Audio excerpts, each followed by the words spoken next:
கொக்கு, அம்மா உணவு தேட போனதுக்கு அப்புறம் நீ எப்படி இருக்கணும்னு அம்மா சொன்னதெல்லாம் ஞாபகம் இருக்கா? ஞாபகம் இருக்குமா? நீங்க இலையை எடுத்து என்ன மூடி வச்சுட்டு போவீங்க. நான் வெளியில வராம உள்ளேயே இருக்கணும். நீங்க வந்ததுக்கு அப்புறம் தான் வெளியில வரணும். ஆமா, அம்மா வந்துட்டேன்னு நீ எப்படி தெரிஞ்சுப்ப? அம்மா, நீங்க தூரமா வர்றப்பவே உங்க ரெக்க சத்தத்தை வச்சு நீங்க தான் வந்திருக்கீங்கன்னு நான் கண்டுபிடிச்சிருவேன். அதுவும் இல்லாம உங்களோட குரலும் எனக்கு தெரியும். சரி, நான் கிளம்புறேன். நீ சத்தம் போடாம இந்த கூட்டிலே இரு. இப்படி சொன்னா குருவி பிறகு குக்கு மேல 4-5 இலைகளை வச்சு அவனை சுத்தமா மூடிடுச்சு. சரி குக்கு, நீ பத்திரமா இரு, அம்மா கிளம்புற. இப்படி சொன்னா குருவி பிறகு உணவு தேடுறதுக்காக பறந்து போயிடுச்சு. புறான்னா, நான் குக்குவை இலையால மூடி வச்சுட்டு வந்திருக்கேன். இன்னைக்கு நான் உணவு தேடி எடுத்துக்கிட்டு சீக்கிரமா போகணும்.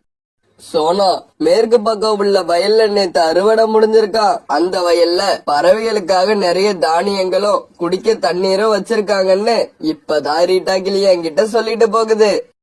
அப்படியா? அப்படின்னா சீக்கிரமா நம்ம இப்பவே அந்த வயலுக்கு போலாம். பிறகு இப்படி பேசிக்கிட்ட சோனா குருவியும் புறாவும் அந்த வயலை நோக்கி பறக்க ஆரம்பிச்சாங்க. என்னங்க, மழைக்காலம் வரப்போகுது. இதுக்கப்புறம் இந்த காட்டுல நாம இருக்கிறது சரி வராது. ஆமா, நாம இன்னைக்கே இந்த காட்டை விட்டு மேற்கு தொடர்ச்சி மலை அடிவாரத்துல உள்ள காட்டுக்கு போயிடுவோம். ஏன்னா அங்க இப்பதான் வெயில் காலம் ஆரம்பிச்சிருக்கு. என்னங்க, அவ்வளவு தூரம் என்னால பசியில பறந்து வர முடியாது. அதனால நாம 2 பேரும் இறை தேட போவோம். கிடைக்கிற உணவுல பாதியை இப்ப சாப்பிட்டுட்டு மீதி பாதியை எடுத்துக்கிட்டு நம்ம பயணத்தை ஆரம்பிக்கலாம். இப்படி பேசிக்கிட்டு இவங்க 2 பேரும் வெவ்வேறு திசையில உணவு தேட கிளம்பினாங்க. அந்த பெண் கழுகு சோனா குருவியோட கூட இருந்த பக்கமா பறந்து வந்துச்சு. இப்படி பறந்து வந்த அந்த கழுகோட ரக்க சத்தத்தை கேட்ட குக்கு இலைகளை மெதுவா விலக்கி பறந்து போவது யாருன்னு பார்த்தான். ஐயையோ, இது கழுகு. கழுகால நம்ம உயிருக்கு ஆபத்து உண்டாகும்னு அம்மா சொல்லியிருக்காங்க. இந்த கழுகு ரொம்ப கெட்ட கழுகு. இப்படி நினைச்ச குக்கு பிறகு இலைகளை பழையபடி மூடி வச்சுக்கிட்டான். ஆனா குக்கு இப்படி எட்டி பார்த்தது வானத்துல பறந்துகிட்டு இருந்த அந்த கழுகு கவனிச்சிடுச்சு. உடனே அந்த கழுகு குக்கு இருந்த கூட்டுக்கு பக்கத்துல வந்து உட்கார்ந்துருச்சு. ஒரு சின்ன குருவி நமக்கு கிடைச்சிடுச்சு. நாம இப்ப இத வலிக்கட்டாயமா தூக்கிக்கிட்டு போனா அது சத்தம் போடும். அதை கேட்டு எல்லா பறவைகளும் இங்க வந்துருவாங்க. அதனால இந்த சின்ன பறவையை ஏதாவது சொல்லி ஏமாத்தி தான் இங்க இருந்து அழைச்சிக்கிட்டு போகணும். சரி சரி, நீ இலைக்கு பின்னால மறைஞ்சு இருந்தது போதும், வெளியில வா. உன்னை உங்க அம்மா தான் அழைச்சிக்கிட்டு வர சொன்னாங்க. கழுகு இப்படி சொன்னத உண்மைன்னு நம்பின கொக்கு இலைகளை விட்டு வெளியே வந்துட்டான். இல்ல, நீங்க நல்ல பறவை கிடையாது, கெட்ட பறவை. எங்க அம்மா எனக்கு உங்களை பத்தி நிறைய சொல்லியிருக்காங்க. இல்லடா தம்பி, அப்படி இல்ல. நான் ரொம்ப நல்லவன். நான் உன்னை கொன்னு திங்கணும்னா இப்பவே கொன்னு தின்னுடுவேன். என்னோட எண்ணம் அது இல்ல. உன்னோட அம்மா எங்க வீட்டுலதான் இருக்காங்க. நீ இலைக்கும் பின்னால மறைஞ்சிருக்கிறத எனக்கு சொல்லி உன்னையும் அழைச்சிக்கிட்டு வர சொன்னாங்க. அவங்க சொன்னதாலதான் நீ இலைக்கு பின்னால மறைஞ்சிருக்கிறது எனக்கு தெரியும். கழுகு இப்படி சொன்ன உடனே குக்கு அதை உண்மைன்னு நம்பிட்டான். அதனால கழுகு கூட கிளம்புறதுக்கு தயாராயிட்டான். பிற குக்குவை தூக்கி தான் மேல உட்கார வச்சுக்கிட்ட அந்த கழுகு தன்னோட கூட்டு நோக்கி பறந்து போச்சு. இப்படி குக்குவை தூக்கிட்டு போன கழுகு தன்னுடைய இடத்துக்கு போய் சேர்ந்துருச்சு. அந்த சமயத்துல ஆண் கழுகு பாதி கோழி இறைச்சியை வச்சுக்கிட்டு உட்கார்ந்து இருந்தது. இந்தா, நான் பாதி கோழிய சாப்பிட்டுட்டேன், மீதி பாதியே நீ சாப்பிடு. என்னங்க, நான் கூட ஒரு சின்ன குருவியை அழைச்சிக்கிட்டு வந்திருக்கேன். வேணும்னா இவனை நீங்க சாப்பிடுங்க. இதை கேட்டதும் குக்கு அழ ஆரம்பிச்சான். ஆண்டி, நீங்க ஒரு பொய்யான பறவை. என்ன பொய் சொல்லி ஏமாத்தி இங்க அழைச்சிக்கிட்டு வந்துட்டீங்க. நீங்க என்ன கொன்னு சாப்பிட நினைக்கிறீங்க. அப்படி செய்யாதீங்க. என்ன விட்டுடுங்க. நான் எங்க அம்மா கிட்ட போயிடுறேன். இங்க பாரு, இந்த கோழி இறைச்சிய சாப்பிட்டுட்டு இவனை தூக்கிக்கிட்டு நம்ம பயணத்தை ஆரம்பிப்போம். வழியில பசிச்சா இவனை சாப்பிட்டுக்கலாம். ஆண் கழுகு இப்படி சொன்ன உடனே அந்த பெண் கழுகு அந்த கோழியை சாப்பிட ஆரம்பிச்சது. அந்த கோழியை சாப்பிட்டதுக்கு அப்புறம் குக்குவை தூக்கிட்டு அவங்க தங்களோட பயணத்தை ஆரம்பிச்சாங்க. இந்த சமயத்துல புறாவும் சோனா குருவியும் அந்த அறுவடை முடிஞ்ச வயல்ல தங்களோட வயிறு நிறைய தானியங்களை சாப்பிட்டுக்கிட்டு இருந்தாங்க. பிறகு தாகம் தீர தண்ணீர் குடிச்சாங்க. புறான்னா, சீக்கிரமா வீட்டுக்கு போகணும். குக்குவை வேற தனியா விட்டுட்டு வந்திருக்கேன். எனக்கு என்னமோ இன்னைக்கு மனசே சரியில்லை. சோனா, குக்குவ பத்தி நீ கவலைப்படாத. அவன் புத்திசாலி குழந்தை. இப்படி பேசிக்கிட்டு இவங்க 2 பேரும் பிறகு கொஞ்சம் தானியங்கள் எடுத்துக்கிட்டு தங்களோட கூடுகளுக்கு திரும்பி வந்தாங்க. கூட்டுக்கு திரும்பி வந்த சோனா குருவி கூட்டுல குக்கு இல்லாத பார்த்துட்டு அதிர்ச்சி ஆயிடுச்சு. உடனே குக்கு அங்கேயும் இங்கேயும் தேடி பார்த்துச்சு. ஆனா குக்கு எங்கேயும் கிடைக்கவே இல்லை. பிறகு கண்ணீர் விட்டு அழுதுச்சு. குக்கு, என்னோட குக்கு, எங்கதான் போயிட்ட? இப்படி அழுத சோனா குருவி பிறகு புறாவை பார்க்க பழங்கி போச்சு. புறான்னா, நான் பயந்த மாதிரி நடந்துருச்சு. குக்கு கூட்டுல இல்ல, அவன் எங்க போனான்னு தெரியல. இப்ப நான் அவனை எங்கன்னு போய் தேடுவேன்? சோனா, குக்குவ நல்லா தேடி பாத்தியா? ஒருவேளை கூட்டுல இருந்து கீழே விழுந்திருப்பானோ? இல்ல, எல்லா இடத்துலயும் நான் நல்லா தேடி பார்த்துட்டேன். குக்கு எங்கேயுமே இல்ல. சோனா, நாம ரீட்டா கிளி வீட்டுல போய் கேட்டு பாப்பாவா? பிறகு சோனா குருவி புறாவும் பறந்து போனாங்க. இந்த சமயத்துல சாயங்காலம் ஆயிடுச்சு. கீழே இறக்குங்க, என்ன கீழே இறக்கி விடுங்க, எங்க அம்மா என்ன தேடிக்கிட்டு இருப்பாங்க. ஆனா குக்கு சொன்னத காதுல வாங்காத அந்த கழுகுகள் தொடர்ந்து பறந்துகிட்டே இருந்தாங்க. நாம இந்த கழுகுகள் கிட்ட இருந்து உயிர் தப்பிச்சு அம்மா கிட்ட போய் சேரணும்னா கீழே குதிச்சுதான் ஆகணும். இப்படி யோசிச்சுக்கிட்டு இருந்த குக்கு ஒரு இடத்துல நிறைய பூச்செடிகள் வளர்ந்துருக்கத பாத்துட்டான். உடனே எதை பத்தியும் கொஞ்சமும் யோசிக்காத குக்கு மேல இருந்து கீழே குதிச்சுட்டான். இப்படி குதிச்ச குக்கு அந்த பூச்செடிக்குள்ள தன்னோட உடம்ப மறைச்சு பாதுகாப்பா உட்காந்துக்கிட்டான். என்னங்க, அந்த குருவி கீழே விழுந்துடுச்சு. வாங்க அத போய் தேடி பாப்போம். இங்க பாரு, நாம தொடர்ந்து பறந்து போனாதான் சீக்கிரமா அந்த காட்டுக்கு போய் சேர முடியும். அப்புறம் நாம தேடி கண்டுபிடிக்கிற அளவுக்கு அது பெரிய குருவியும் கிடையாது. இப்படி பேசிக்கிட்ட அந்த கழுகுகள் 2 பேரும் அவங்க போக வேண்டிய காட்டை நோக்கி தொடர்ந்து பறந்து போனாங்க. அந்த சமயத்துல இருட்டவும் ஆரம்பிச்சிருச்சு. ரொம்ப நேரம் அந்த பூச்செடிக்குள்ள ஒளிஞ்சிருந்த குக்கு பிறகு மெதுவா மேல வந்தான். அந்த கழுகுகள் என்ன தேடவே இல்ல போல இருக்கு. இப்பதான் இருக்கு நிம்மதியா இருக்கு. இருந்தாலும் இப்ப ராத்திரி ஆயிடுச்சு. இந்த ராத்திரியில தனியா இருக்க எனக்கு ரொம்ப பயமா இருக்கு. ரீட்டா கிளி வீட்டுக்கு போன புறாவும் சோனா குருவியும் குக்கு அங்கேயும் இல்லாத பார்த்துட்டு சோகமாயிட்டாங்க. இல்ல, குக்கு இல்லாம இன்னைக்கு நான் என்னோட கூட்டுக்கு போகவே மாட்டேன். சோனா, கவலைப்படாத, நானும் உன் கூட வரேன். நாம குக்குவ மலைப்பக்கம் போய் தேடி பார்த்துட்டு வருவோம். உடனே சோனா குருவியும் புறாவும் குக்குவை தேடி பறந்து போக ஆரம்பிச்சாங்க. குக்கு, குக்கு, நீ எங்க இருக்க? குக்கு, குக்கு. இருட்டுக்கு பயந்துகிட்டு மறுபடியும் செடிகளுக்குள்ள போய் உட்கார்ந்திருந்த குக்கு சோனா குருவியும் புறாவும் அப்படி கத்துனதை கேட்ட உடனே ரொம்பவும் சந்தோஷமா வெளியில வந்தான். அம்மா, அம்மா, நான் இங்க இருக்கேன். இங்க வாங்க, நான் இங்க இருக்கேன். உடனே சோனா குருவியும் புறாவும் குக்கு இருந்த இடத்துக்கு பறந்து போனாங்க. குக்குவை பார்த்த உடனே சோனா குருவி அவனை தூக்கி தன்னோட நெஞ்சோட அணைச்சிக்கிச்சு. அந்த சமயத்துல அவங்க 2 பேருமே கண்ணீர் விட்டு அழுதாங்க. டேய் குக்கு, நீ இந்த இடத்துக்கு எப்படிடா வந்த? அம்மா இப்படி கேட்டதும் குக்கு நடந்தது எல்லாத்தையும் தன்னோட அம்மா கிட்ட சொன்னான். அந்த கழுகு கிட்ட நான் எவ்வளவோ கெஞ்சி பார்த்தம்மா, அது என்னை இறக்கி விடவே இல்ல. உடனே நான் மேல இருந்து குதிச்சிட்டேன். சோனா, உன் பையன் சின்ன தவறு பண்ணி அந்த கழுகு கிட்ட மாட்டினாலும் மறுபடியும் தன்னோட புத்திய உபயோகப்படுத்தி அது கிட்ட இருந்து தப்பிச்சு வந்துட்டான். பிறகு இவங்க 3 பேரும் ரொம்ப சந்தோஷமா அந்த இடத்த விட்டு தங்களோட கூடுகளுக்கு பறந்து போக ஆரம்பிச்சாங்க. கோரிக்காகவும் ஒரு நாள் தங்களோட வீட்டுல படுத்து தூங்கிக்கிட்டு இருந்தாங்க. அந்த சமயம் கோரிக்காகத்தோட அம்மா காலுக்காகத்தோட வீட்டுக்கு வந்தாங்க. கோரி, கோரி, என்னடி விடிஞ்சு இவ்வளவு நேரம் ஆகுது, இன்னும் தூங்கிக்கிட்டு இருக்க? அம்மா குரல கேட்ட கோரிக்காகவும் உடனே எந்திரிச்சு உட்காருது. அம்மா, வாங்கம்மா, என்ன திடீர்னு வந்திருக்கீங்க? காளிஜி, சீக்கிரம் எழுந்திருங்க. எங்க அம்மா வந்திருக்காங்க பாருங்க, அவங்கள வாங்கன்னு கூப்பிடுங்க. வாங்கன்னு கூப்பிடலன்னா திரும்பி போயிடவா போறாங்க? அத்தை, என்ன இப்படி திடீர்னு வந்து நிக்கிறீங்க? நீங்க ரொம்ப அவசரமா வந்ததை பார்த்தா யாருக்கோ நேரம் சரியில்லைன்னு நினைக்கிறேன். என்னடி கோரி இது, மாப்பிள்ளை இப்படி பேசுறாரு? கல்யாணம் ஆன புதுசுல எப்படி இருந்தாரோ அப்படியேதான் இருக்காரு, கொஞ்சம் கூட மாறல. அம்மா, அவரு கிடக்குறாரு, விடுங்கம்மா. நீங்க ஏன் இப்படி ரொம்ப டல்லா இருக்கீங்க? உங்க உடம்புக்கு என்னாச்சு? கோரி, அத பத்தி பேசறதுக்காக தான் நான் இவ்வளவு அவசரமா வந்திருக்கேன். நேத்து நான் என்னோட உடம்ப பருந்து டாக்டர் கிட்ட போய் செக் பண்ணன. என்னோட உடம்பு ரொம்ப வீக்கா இருக்கான். பார்த்தா அப்படி தெரியலையே. மாப்பிள, குறுக்க பேசாதீங்க. என்னோட உடம்பு பழையபடி ஆகணும்னா நிறைய மாத்திரை மருந்தெல்லாம் சாப்பிடணுமா. அதுக்கெல்லாம் நிறைய பணம் செலவாகும் போல இருக்கு. அதனால நான் நம்ம வீட்டுக்கு பக்கத்துல இருக்கிற நாட்டு வைத்தியரை போய் பார்த்தேன். அவர் என்ன சொன்னாருமா? பிறந்து 1 வருஷம் ஆன குழந்தை பறவைகளை பிடிச்சு சூப் வச்சு குடிச்சா போன தெம்பு ஒரே நாள்ல வந்துரும்னு சொல்றாரு. காலுஜி, என்ன பேசாம இருக்கீங்க? அம்மா சொல்றத காதுல வாங்குனீங்களா?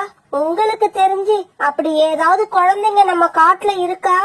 இங்க பாரு கோரி, இந்த மாதிரி வேலையெல்லாம் என்னால பார்க்க முடியாது.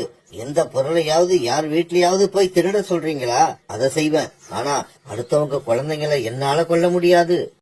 நான் செய்வேன். எங்க அம்மாவுக்காக நான் எதையும் செய்வேன்.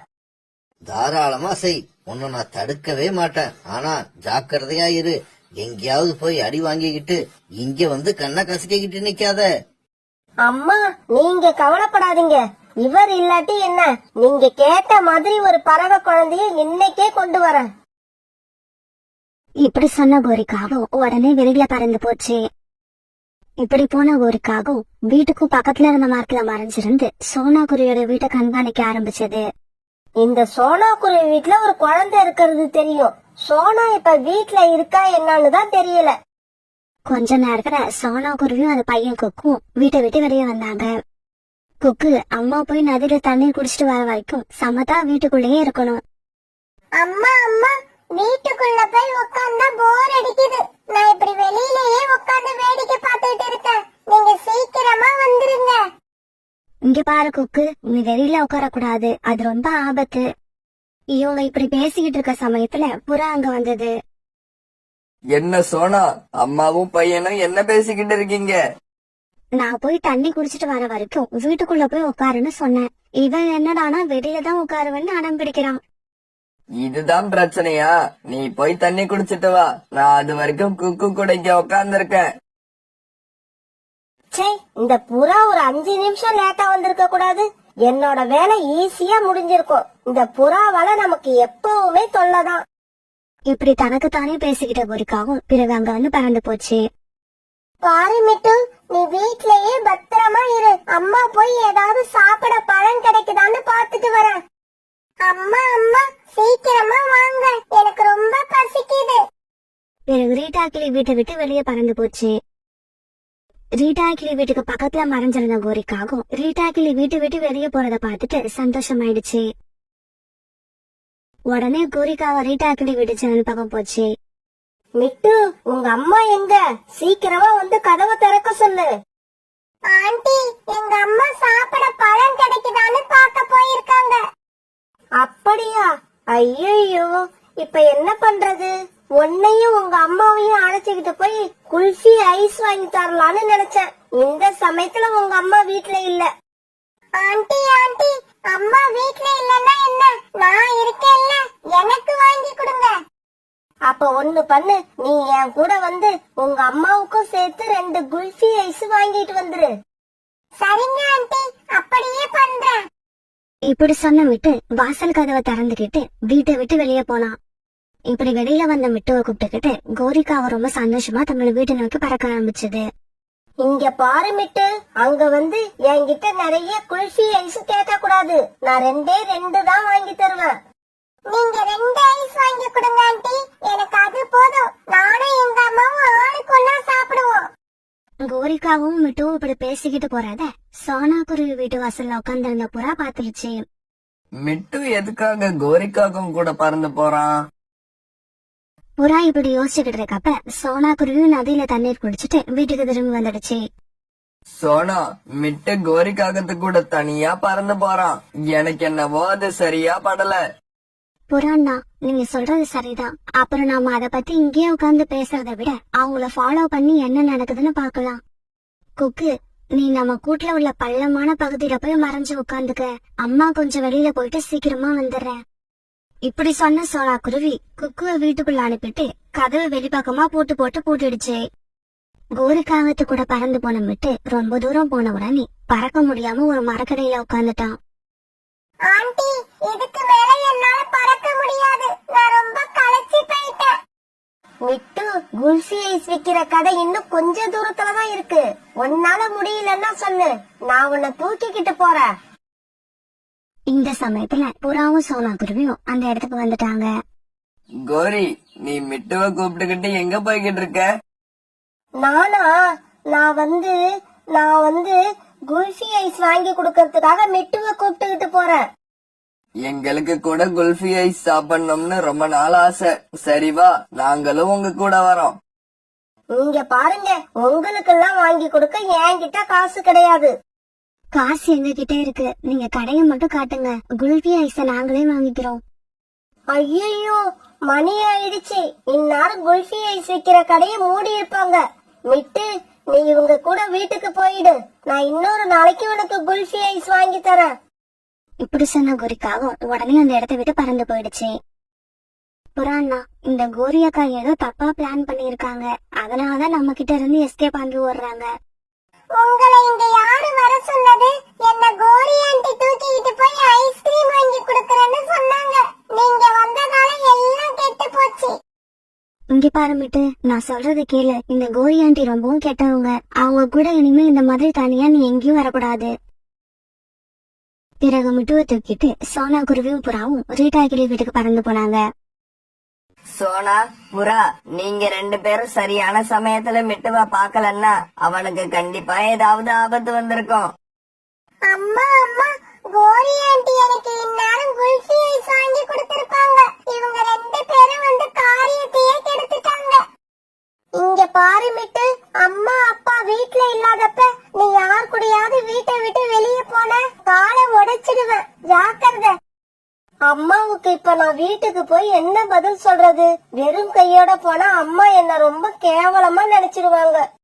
இப்படி நினைச்சுக்கிட்டு பறந்துகிட்டு இருந்த கோரிக்காகவும் இப்ப மலைப்பகுதிக்கு பறந்து வந்துருச்சு. அங்கிருந்து ஒரு கூட்டுல கழுகோட குழந்தை மட்டும் தனியா உட்கார்ந்து இருக்கிறத பாத்துடுச்சு. கழுகு குழந்தை தனியா இருக்கிறத பார்த்த கோரிக்காகவும் உடனே அந்த கூட்டுக்கு போச்சு. தம்பி தம்பி, எங்க வீட்ல குல்ஃபி ஐஸ் நிறைய இருக்கு, ஆனா சாப்பிடதான் ஆள் இல்ல. நீ வந்தீன்னா உனக்கு 2 குல்ஃபி ஐஸ் கொடுப்பேன். கோரிக்காவும் இப்படி கூப்பிட்டதும் குல்ஃபி ஐஸ் சாப்பிட ஆசைப்பட்ட கழுகோட குழந்தையும் கோரிக்காவும் கூட பறந்து போச்சு. கோரி, என்னடி இது? இந்த கழுகு குழந்தைய எதுக்காக அழைச்சுக்கிட்டு வந்த? அம்மா, நீங்க தானமா 1 வயசுக்குள்ள உள்ள பறவை குழந்தைய சாப்பிட்டா உங்களுக்கு சத்து வரும்னு சொன்னீங்க, அதனாலதான் அழைச்சுக்கிட்டு வந்தேன். அடியே கோரி, அந்த நாட்டு வைத்தியரு குருவி குழந்தைங்க, புறா குழந்தைங்க, கிளி குழந்தைங்க, இந்த மாதிரி குழந்தைங்களதான் சாப்பிட சொன்னாரு. கழுகு குழந்தைய சாப்பிட சொல்லல. ஆண்டி ஆண்டி, எனக்கு குல்ஃபி ஐஸ் எடுத்து கொடுங்க, நான் வீட்டுக்கு கிளம்பணும். ஏய், கொஞ்ச நேரம் சும்மா இரு, ஏற்கனவே நான் எரிச்சல்ல இருக்கேன். அம்மா, அப்படின்னா இப்ப இந்த கழுகு குழந்தை உங்களுக்கு தேவையா இல்லையா? தேவையில்லடி கோரி, இந்த குழந்தை தேவையில்ல. இத கொண்டு போய் அழைச்சுக்கிட்டு வந்த இடத்துலயே விட்டுட்டு வந்துரு. என்னம்மா இது, கடைசியில இப்படி ஆயிடுச்சு. டேய் தம்பி, இதுக்கப்புறம் உனக்கு இங்க வேலை இல்ல, நீ உன்னோட வீட்டுக்கு போகலாம். போக மாட்டேன். நீங்க எனக்கு குல்ஃபி ஐஸ் தரேன்னு சொல்லி தானே அழைச்சுக்கிட்டு வந்தீங்க. குல்ஃபி ஐஸ் எடுத்து கொடுங்க, அத கொடுத்தாதானே வீட்டுக்கு போவேன். குல்ஃபி ஐஸ் வேணுமா? எனக்கு வர்ற ஆத்திரத்துல உன்னை என்ன பண்ணுவேன்னு தெரியாது. மரியாதையா வீட்டை விட்டு வெளியில போயிடு.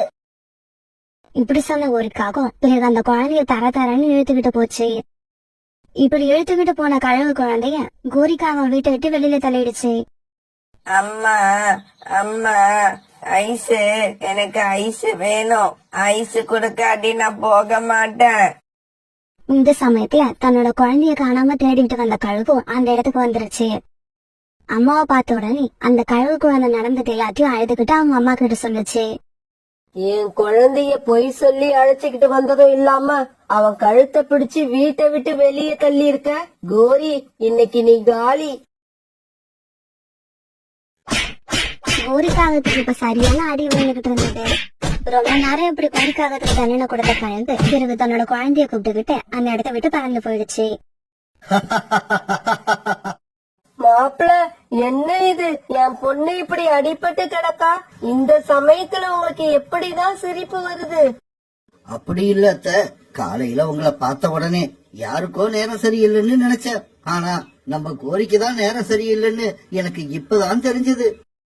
சாயங்காலமா பெய்ய ஆரம்பிச்ச மழை விடவே இல்லை. ராத்திரி பூரா மழை பெஞ்சுக்கிட்டே இருந்தது. சோனா குருவி ராத்திரி தூங்காம கொச்ச மழைய சோகத்தோட பாத்துக்கிட்டு இருந்தது. ஏன்னா நேற்று ராத்திரி சாப்பிட எதுவும் இல்லாதால அது பொண்ணு பியூட்டி பசியோட தூங்கிக்கிட்டு இருந்தது. நாளைக்கு காலையிலயாவது ஏதாவது உணவு தேடி பியூட்டிக்கு கொடுக்கலான்னு பார்த்தா இப்படி மழை பெய்ய ஆரம்பிச்சிடுச்சு. சோனா குருவி இப்படி யோசிச்சுக்கிட்டு இருக்க இப்ப பொழுது விடிஞ்சிருச்சு. பொழுது விடிஞ்ச உடனே தூங்கிட்டு இருந்த பியூட்டி எழுந்திரிச்சு உட்கார்ந்தது. அம்மா, ராத்திரி நான் தூங்கும் போது நீங்க உட்கார்ந்து இருந்த இடத்துலயே இப்பவும் உட்கார்ந்து இருக்கீங்க. அப்பன்னா ராத்திரி நீங்க தூங்கவே இல்லையா? ஆமா பியூட்டி, நேற்று ராத்திரியே நீ எதுவும் சாப்பிடல.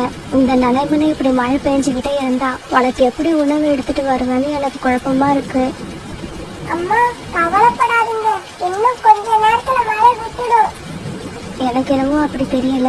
மழை பெய்யற வேகத்தை பார்த்தா அது இன்னும் 2 நாளைக்கு விடாம பெய்யும்னு நினைக்கிறேன். இந்த சமயத்துல சோனா குருவி வீட்டுக்காரர் யாரோ தாத்தா சத்தம் கேட்டது. சோனா, சோனா, சீக்கிரம் கதவை தர. கோரிக்காகத்தோட சத்தம் கேட்ட உடனே சோனா குருவி கதவை திறந்துக்கிட்டு வெளியே வந்தது. சோனா, நாங்க 2 பேரும் உணவு தேடி வெளியில போறோம், நீயும் எங்க கூட வரியா? கோரி இப்படி கேட்ட உடனே சோனா குருவிக்கு ரொம்ப சந்தோஷமா ஆயிடுச்சு. கோரி அக்கா, இப்படி மழை பெஞ்சுக்கிட்டு இருக்க சமயத்துல எப்படி தனியா போறதுன்னு யோசிச்சுக்கிட்டு இருந்தேன். நல்ல வேளை நீங்க 2 பேரும் வந்தீங்க. ஆமா சோனா, இப்படி மழை பெய்யற காலத்துல தனியா உணவு தேட போறது ரொம்ப தப்பு. இப்படி நம்ம கூட்டமா போனாதான் ஒருத்தருக்கு ஆபத்து வந்தாலும் கூட வந்தவங்க உங்களுக்கு உதவி செய்வாங்க. பிறகு தன்னுடைய வீட்டுல இருந்த ஜன்னல் வழியா பியூட்டிய பார்த்த சோனா குருவி இப்படி சொல்லுச்சு. பியூட்டி, நான் கோரி ஆண்டி கூட உணவு தேட போறேன். நீ கதவை தாப்பால் போட்டுக்கிட்டு உள்ளே இரு. பிறகு சோனா குருவி காலுக்காகவும் கோரிக்காகவும் உணவு தேட பறந்து போனாங்க. மழை ரொம்ப வேகமா பெஞ்சுக்கிட்டு இருந்ததால இவங்களால வேகமா பறந்து போக முடியல. அதனால இவங்க 3 பேரும் நிதானமா பறந்து போய்கிட்டு இருந்தாங்க. இப்படி பறந்து போன இவங்க இப்ப ஒரு அடர்த்தியான காட்டுக்குள்ள வந்துட்டாங்க. இப்படி ரொம்ப தூரம் பறந்து வந்த இவங்க ஓய்வு எடுக்கிறதுக்காக ஒரு மாமரத்து கிளையில வந்து உட்கார்ந்தாங்க. அந்த மாமரத்துல உட்கார்ந்த உடனே சோனா குருவி கிளைகளுக்குள்ள மறைஞ்சிருந்த ஒரு மாம்பழத்தை பார்த்துருச்சு. உடனே சோனா குருவி அந்த மாம்பழத்தை பறிச்சு எடுத்துக்கிச்சு. கௌரி அக்கா, என்னோட குழந்தைக்கு உணவு கிடைச்சிருச்சு. இன்னும் சீக்கிரமாவே உங்களுக்கு உணவு கிடைச்சிரும்னு நினைக்கிறேன். அது எப்படி? இந்த மாம்பழம் எங்களோடது. அந்த பழத்தை எங்க கிட்ட கொடு. காணண்ணா, இந்த பழத்தை முதல்ல நான் தான் பார்த்தேன். இந்த மரத்துல இருந்து இதை பறிச்சதும் நான் தான். சோனா, நாங்க உன்னோட வீட்டுக்கு வந்து உன்னை அழைச்சுக்கிட்டு வந்ததாலதான் நீ இந்த பழத்தை பார்த்த. ஒருவேளை நீ தனியா வந்திருந்தா இந்த பழத்தை பார்த்தே இருக்க மாட்ட. அதனால இந்த பழம் எங்களுக்கு தான் சொந்தம். அதை எங்க கிட்ட கொடுத்துடு. கௌரி அக்கா, சொன்னா கேளுங்க. பியூட்டி நேற்று ராத்திரில இருந்து பட்னியா இருக்கா. இதை நான் அவளுக்காக தான் எடுத்துட்டு போறேன். காலுஜி, சோனா குருவி கிட்ட நம்ம வாயால கேட்டா கொடுக்காது, இடுங்கி எடுத்துக்கிட்டாதான் உண்டு. இப்படி சொன்ன கோரிக்காக அந்த மாம்பழத்தை தான் பக்கம் இழுத்துக்குச்சு. கோரி, மாம்பழம் நம்ம கிட்ட வந்ததுக்கு அப்புறம் நமக்கு இங்க என்ன வேலை? சீக்கிரம் கிளம்பு, நாம வீட்டுக்கு போகலாம். காலன்னா கோரி அக்கா, மாம்பழத்தை என்கிட்ட இருந்து நீங்க எடுத்துக்கிட்டீங்க. பரவாயில்ல, அதை நீங்களே வச்சுக்கோங்க. எனக்கு வேற ஏதாவது உணவு கிடைக்கிற வரைக்குமாவது என் கூட இருங்க. மாம்பழம் கிடைச்சதுக்கு அப்புறம் ஒரு பின்னால சுத்திக்கிட்டு இருக்க நாங்க ஒண்ணும் முட்டாள் இல்ல. இப்படி சொன்ன காங்கள் பிறகு சோனா குருவியை தனியா விட்டுட்டு அவங்க இருந்து பறந்து போயிட்டாங்க. கொஞ்ச நேரம் போனதுக்கு அப்புறம் ஒரு இடத்துல உட்கார்ந்த காங்கள் 2 பேரும் அந்த மாம்பழத்தை நிம்மதியா சாப்பிட ஆரம்பிச்சாங்க. அதே சமயம் சோனா குருவி இங்க தனியா உட்கார்ந்து அழுதுகிட்டு இருந்தது. இந்த காங்கள் 2 பேரும் எனக்கு உணவு கிடைக்கிற வரைக்கும் என் கூட இருந்திருக்கலாம். இப்படி இவங்க என்னை தனியா விட்டு போவாங்கன்னு தெரிஞ்சிருந்தா இந்த மழையில நான் இவங்க கூட வந்திருக்கவே மாட்டேன். சோனா குருவி இப்படி தனியா உட்கார்ந்து அழுதுகிட்டு இருக்கிறத ஒரு வீட்டுல இருந்த வயதான காகம் ஒண்ணு பாத்துக்கிட்டே இருந்தது. இந்த குருவியை பார்த்தா பாவமா இருக்கு. இப்படி பெய்யற மழையில எதனால இப்படி தனியா உட்கார்ந்து அழுதுகிட்டு இருக்கு? இதுக்கு நாம ஏதாவது உதவி செஞ்சாகணும். இப்படி நினைச்ச அந்த வயதான காகம் பிறகு சோனா குருவியை பார்த்து குரல் கொடுக்க ஆரம்பிச்சது. குருவி குருவி, ஏன் இப்படி மழையில நனைஞ்சுகிட்டு இருக்க? என்னோட வீட்டுக்கு வா, மழை விட்டதுக்கு அப்புறம் உன்னோட வீட்டுக்கு போகலாம். இந்த சத்தத்தை கேட்ட சோனா குருவி இப்படியும் அப்படியும் பார்த்தது. பிறகு அந்த வீட்டுல இருந்துதான் சத்தம் வருதுன்னு தெரிஞ்சுக்கிட்ட சோனா குருவி அந்த வீட்டை நோக்கி பறக்க ஆரம்பிச்சது. அந்த காகத்தோட வீட்டுக்கு போன சோனா குருவி நடந்தது எல்லாத்தையும் அந்த காகத்துக்கிட்ட அழுதுகிட்டே சொன்னுச்சு. அந்த காகவின் மேல நம்பிக்கை வச்சுதான் அவங்க கூட வந்த. இப்படி பாதியிலே விட்டுட்டு போவாங்கன்னு நினைக்கவே இல்லை. குருவி, அந்த காகங்கள் செஞ்ச தவறுக்கு அவங்க கண்டிப்பா தண்டனை அனுபவிப்பாங்க. ஆமா, உன்கிட்ட கொடை இல்லையா? இல்லம்மா, என்கிட்ட கொடை இல்ல. கொடை இருந்திருந்தா நான் இந்த காங்கல் கூட வராம தனியா வந்திருப்பேன். பிறகு அந்த வயதான காகம் தாங்கிட்ட இருந்த ஒரு பழைய கொடை, அப்புறம் ஒரு சின்ன மண் சட்டி, இது ரெண்டையும் சோனா குருவி கிட்ட கொடுத்தது. குருவி, இந்த மண் சட்டி சாதாரண மண் சட்டி இல்ல. இந்த மண் சட்டியால இந்த காட்டுல உள்ள எல்லா பறவைகளோட பசியையும் போக்க முடியும். நீங்க என்னம்மா சொல்றீங்க? இப்ப இந்த மண் சட்டி எங்களுக்கு தேவையான உணவு கொடுக்குமா? ஆமா ஆமா, உனக்கு தேவையான உணவு மட்டும் இல்ல, உன்ன மாதிரி கஷ்டப்படுற மற்ற பறவைகளுக்கு தேவையான உணவையும் இந்த மண் சட்டியால கொடுக்க முடியும். பிறகு சோனா குருவி அந்த வயதான காகம் கொடுத்த கொடை, மண் சட்டி ரெண்டையும் எடுத்துக்கிட்டு தன்னோட வீட்டை நோக்கி பறந்து போச்சு. அம்மா, இந்த கொடை ஏது? உங்களுக்கு யார் கொடுத்தது? பியூட்டி, அந்த காகம் 2 பேரும் என்னை ஏமாத்திட்டாங்க. என்னை வழியிலேயே விட்டுட்டு எனக்கு கிடைச்ச மாம்பழத்தை எடுத்துக்கிட்டு அவங்க வீட்டுக்கு போயிட்டாங்க. பிறகு நான் தனியா உட்கார்ந்து அழுதுகிட்டு இருந்தேன். என்னை பார்த்து இறக்கப்பட்ட ஒரு வயதான காகம் இந்த கொடையை எனக்கு கொடுத்து உதவி பண்ணினாங்க. அவங்க கொடையை மட்டும் கொடுக்கல, இந்த மந்திர மண் சட்டியையும் எனக்கு கொடுத்தாங்க. என்னது மந்திர மண் சட்டியா? இது மந்திரத்தால நமக்கு என்ன கொடுக்கும்? இந்த சட்டியால நமக்கு தேவையான உணவை கொடுக்க முடியும். மந்திர மண் சட்டியே, எங்களுக்கு தேவையான உணவை கொடு. சோனா குருவி இப்படி கேட்ட உடனே அந்த சட்டியில இருந்து அவங்களுக்கு தேவையான உணவு பழங்களும் வந்தது. பிறகு சோனா குருவியும் பியூட்டியும் தங்களோட வயிறு நிறைய உணவை சாப்பிட்டாங்க. என்னங்க, எனக்கு ரொம்ப பசிக்குது. ஆனா நம்ம வீட்டுல சாப்பிட எதுவுமே இல்ல. ராணி, கொஞ்ச நேரம் போறதுக்கு நான் சோனா குருவி வீட்டுக்கு போய் சாப்பிட ஏதாவது இருந்தா வாங்கிக்கிட்டு வரேன். இப்படி சொல்லிட்டு புறா வீட்டை விட்டு வெளியில வந்த சமயத்துல பியூட்டி ஒரு கூட நிறைய பழங்களை எடுத்துக்கிட்டு அங்க வந்தது. புறா அங்கிள், இந்த பழங்களை அம்மா உங்ககிட்ட குடுத்துட்டு வர சொன்னாங்க. ஒரு கூட நிறைய பழங்களை பார்த்த புறா ரொம்பவும் சந்தோஷமாயிடுச்சு. இந்த தானியங்கள் எனக்கு வேண்டாம். நீங்க மட்டும் மாம்பழம் சாப்பிடுவீங்க, ஆனா எனக்கு மட்டும் தானியங்களை எடுத்துக்கிட்டு வருவீங்க. டேய் ஜக்கு, சொன்னா கேளுடா. அந்த மாம்பழம் நாங்க சோனா குருவி கிட்ட இருந்து ஏமாத்தி வாங்கினது. அதை சாப்பிட்டுட்டு உனக்காக பழங்களை தேடி ரொம்ப தூரம் அலைஞ்சு பார்த்தோம். பழங்கள் எங்கேயுமே கிடைக்கல, இந்த தானியங்கள் தான் கிடைச்சது. அதெல்லாம் எனக்கு தெரியாது. எனக்கு இப்ப சாப்பிட பழங்கள் தான் வேணும். டேய் ஜக்கு, ஒண்ணு பண்ணு. சோனா மறுபடியும் எப்படியாவது பழங்களை தேடி எடுத்துக்கிட்டு தான் வீட்டுக்கு போயிருக்கோம். நீ நேரா சோனா குருவி வீட்டுக்கு போய் சாப்பிட ஏதாவது இருந்தா கொடுங்கன்னு கேளு. பிறகு ஜக்கு சோனா குருவி வீட்டை நோக்கி பறந்து போனான். சோனா ஆண்டி, சோனா ஆண்டி, சீக்கிரம் கதவு திறங்க. நான் தான் ஜக்கு வந்திருக்கேன். ஜக்குவோட குரலை கேட்ட சோனா குருவி கதவை திறந்துக்கிட்டு வெளியே வந்தது. ஜக்கு, நீ எப்படியும் இங்க வருவான்னு எனக்கு தெரியும். ஏன் வெளியிலேயே நிக்கிற? வீட்டுக்குள்ள வா. பிறகு ஜக்கு வீட்டுக்குள்ள போனதும் அவளுக்கு சாப்பிட சோனா குருவி பழங்களை கொடுத்தது. அந்த பழங்களை வயிறு நிறைய சாப்பிட்டு முடிச்ச ஜக்கு பிறகு தன்னோட வீட்டுக்கு பறந்து போனான். மழை பெய்ய ஆரம்பிச்சு 4 நாள் ஆயிடுச்சு. இன்னும் மழை விடவே இல்லை. காங்கள் 2 பேரும் உணவு கிடைக்காம ரொம்ப கஷ்டப்பட்டாங்க. ஆனா ஜக்கு மட்டும் நேரத்துக்கு சோனா குருவி வீட்டுக்கு வந்து பழங்களை சாப்பிட்டுட்டு போனான். இதை கவனிச்ச காலுக்காகவும் கோரிக்காகவும் ஒரு நாள் ஜக்கு கிட்ட எப்படி சொன்னாங்க, டேய் ஜக்கு, இன்னைக்கு உனக்கு சோனா குடுக்கற பழங்களை அங்க சாப்பிடாம வீட்டுக்கு எடுத்துக்கிட்டு வாடா. நானும் அப்பாவும் 2 நாளா பட்டினி கிடக்குறோம். சரிம்மா, அப்படியே செய்யறேன். இப்படி சொன்ன ஜக்கு பிறகு சோனா குருவி வீட்டுக்கு பறந்து போனான். ஆண்டி, எனக்கு இன்னைக்கு கொஞ்சம் பழங்களை கூடையில வச்சு கொடுங்க. நான் வீட்டுக்கு எடுத்துக்கிட்டு போய் சாப்பிடுறேன். ஜக்கு, நீ கேட்ட மாதிரியே நான் உனக்கு கூரையில வச்சு கொடுக்கறேன். ஆனா நீ இதை வீட்டுக்கு எடுத்துட்டு போனா கூட உன்னால மட்டும்தான் சாப்பிட முடியும். உன்னோட அம்மா அப்பாவால இதை சாப்பிட முடியாது. ஏன் ஆண்டி அப்படி சொல்றீங்க? இந்த பழங்களை நல்ல மனசு உள்ளவங்களால மட்டும்தான் சாப்பிட முடியும். சுயநலம் உள்ளவங்களால சாப்பிட முடியாது.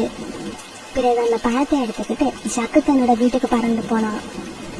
கூட நிறைய பழங்களை பார்த்த கோரிக்காகவும் காலுக்காகவும் சந்தோஷமா பழங்களை சாப்பிட வந்தாங்க. ஆனா கால்கள் கூட கிட்ட வந்த உடனே கூடையில இருந்த பழங்கள் எல்லாம் மறைஞ்சு போயிடுச்சு. காலுஜி, என்ன இது? கூடையில இருந்த பழங்கள் எல்லாம் மாயமா மறைஞ்சிருச்சு. நாம செஞ்ச பாவங்கள் எல்லாம் ஒன்னா சேர்ந்து நம்மள இப்பதான் பழிவாங்க ஆரம்பிச்சிருக்குன்னு நினைக்கிறேன்.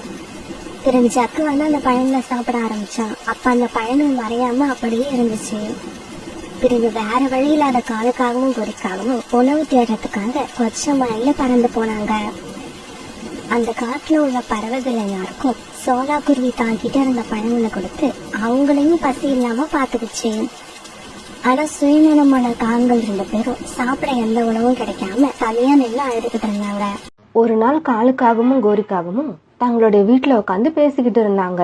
அந்த சமயம் வீட்டுக்கு வெளியில பறந்து போன சோனா குருவிய கோரிக்காகம் தான் வீட்டு ஜன்னல் வழியா பார்த்தது. காலுஜி, இப்பெல்லாம் சோனா குருவியை கொஞ்சம் நல்லா கவனிச்சு பாருங்களேன். எனக்கு என்னமோ சோனா குருவிக்கு சதை போடுற மாதிரி தெரியுது. அதுவும் இல்லாம நாளுக்கு நாள் ஷைனிங் ஆகிட்டே இருக்கு. எந்த கடையில அரிசி வாங்குதுன்னே தெரியல. தெரிஞ்சா நாமளும் அதே கடையில அரிசி வாங்கலாம்.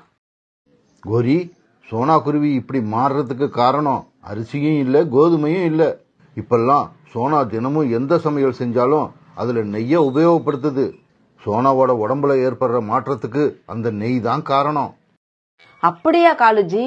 நெய் வாங்குற அளவுக்கு சோனா குருவி கிட்ட பணம் ஏது? நெய் விலை ரொம்ப அதிகமா இருக்குமே. சோனா குருவி கடையில ஒன்னும் அந்த நெய்ய வாங்கல. சோனா குருவி போன வாரம் அவங்க அம்மா வீட்டுக்கு போய் இருந்திருக்கு. திரும்பி வர்றப்ப ஒரு பாட்டில் நிறைய நெய் எடுத்துட்டு வந்திருக்கு. காலுஜி, நீங்க என்ன பண்ணுவீங்களோ ஏது பண்ணுவீங்களோ எனக்கு தெரியாது. நீங்க எப்படியாவது நிறைய சம்பாரிச்சு எனக்கு ஒரு டப்பா நிறைய நெய் வாங்கிட்டு வாங்க. எனக்கு என்ன வேலை தெரியும்? நான் எப்படி சம்பாதிச்சு கோரிக்கு நெய் பாட்டில் வாங்க முடியும்? இந்த உண்மையை கோரி கிட்ட சொன்னா கோரிக்கு கோபம் தான் வரும். அதனால வேற ஏதாவது சொல்லி சமாளிப்போம். கோரி, உங்ககிட்ட ஒரு முக்கியமான விஷயத்த சொல்ல மறந்துட்டேன். சோனாவோட அம்மா அவங்க காட்டுல பால் வியாபாரம் பண்றாங்க. சோனா கொண்டு வந்த நெய் அவங்க அம்மாவே வீட்டுல சொந்தமா தயாரிச்ச நெய். அதனால நாம கடையில வாங்குற நெய் சோனா கொண்டு வந்த நெய் அளவுக்கு ஒரிஜினலா குவாலிட்டியா இருக்காது. காலுஜி, அப்புறம் நாம இப்ப ஒரிஜினல் நெய்க்கு என்ன பண்றது? கோரி, கொஞ்ச நாளைக்கு பொறுமையா இரு.